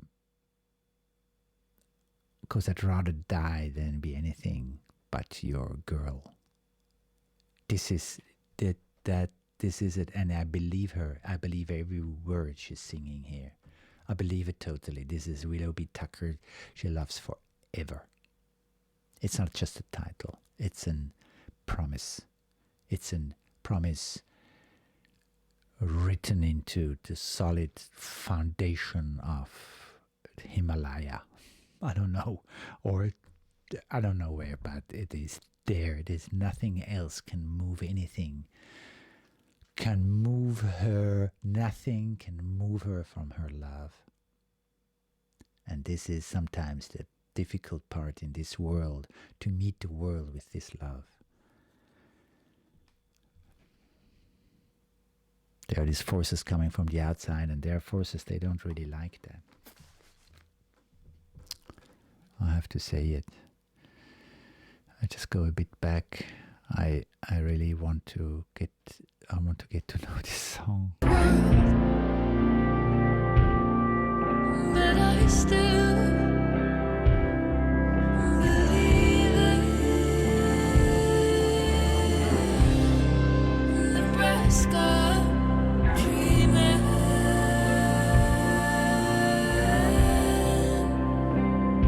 'Cause I'd rather die than be anything but your girl.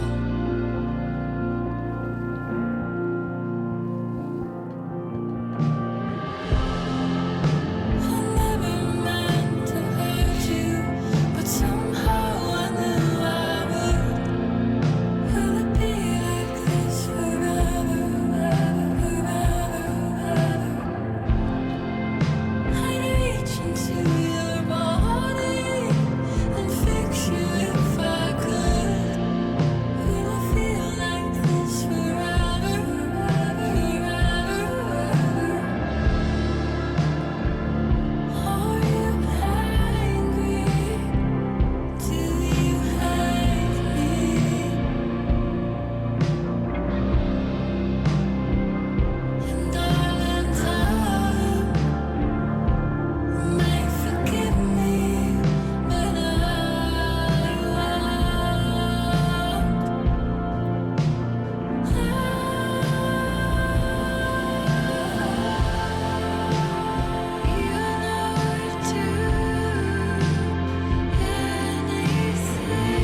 This is the part where I should say something, and I have just no words. And give me a moment. I just need to grab myself together somehow here. Just keep one moment.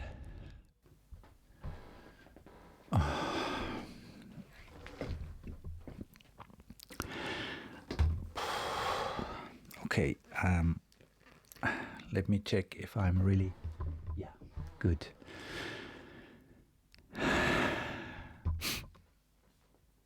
I just have to keep myself together and just find the words, and I'm so deeply touched of this album, and it's like all everything leads to this one song here in the end, and oh gosh, I can't hardly see anything anymore through these glasses, and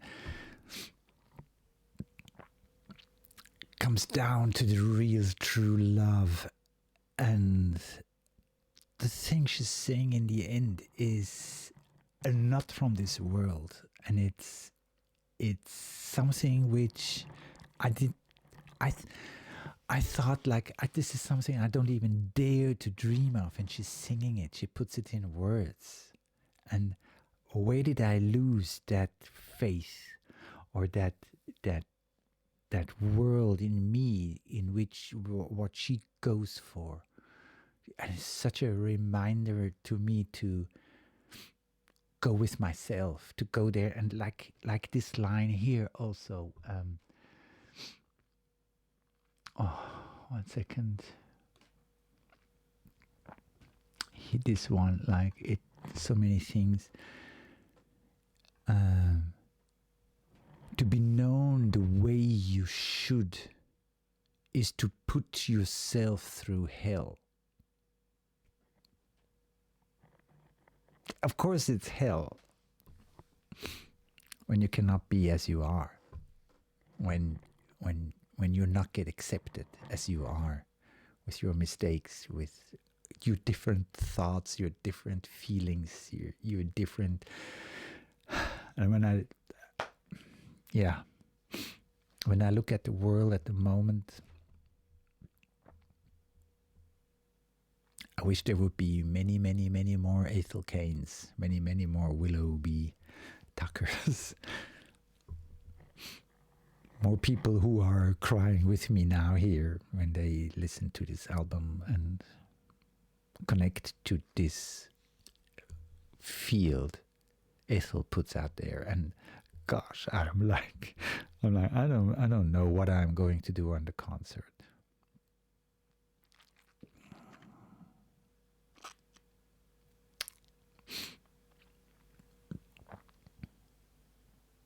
I don't know what I'm going to do. I would know one thing for sure. I'm going to cry like crazy. Okay, this is again,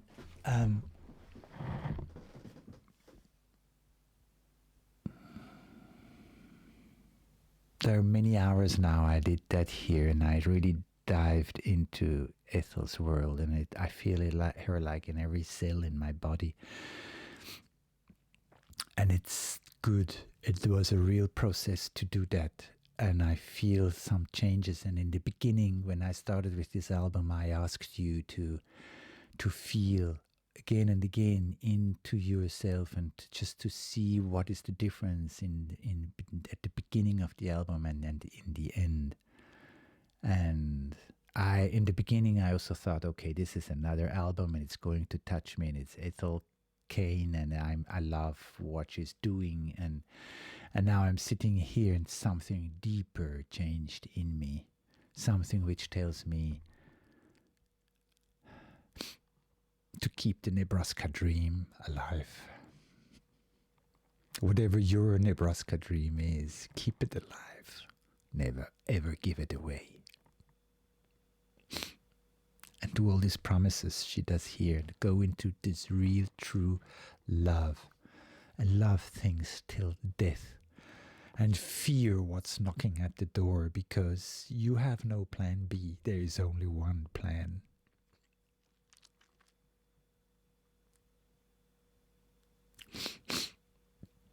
And maybe what the girl does with the fuck me eyes, in the end, she does all these things because she's also looking for this world Ethel sings of.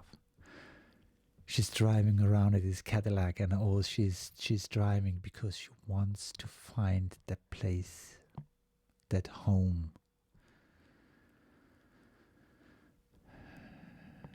Thank you, Ethel, for this album. Thank you for your work. Thank you for your being here. Thank you, everybody who is here and goes with that. And thank you to everybody who is touched by these songs.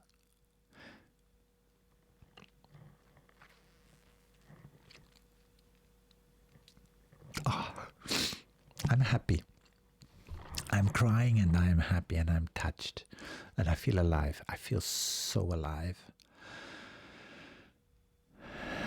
Good. I let it go now.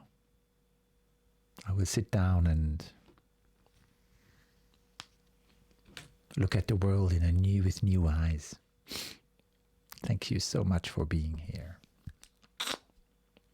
Thank you. It means a lot that you are here.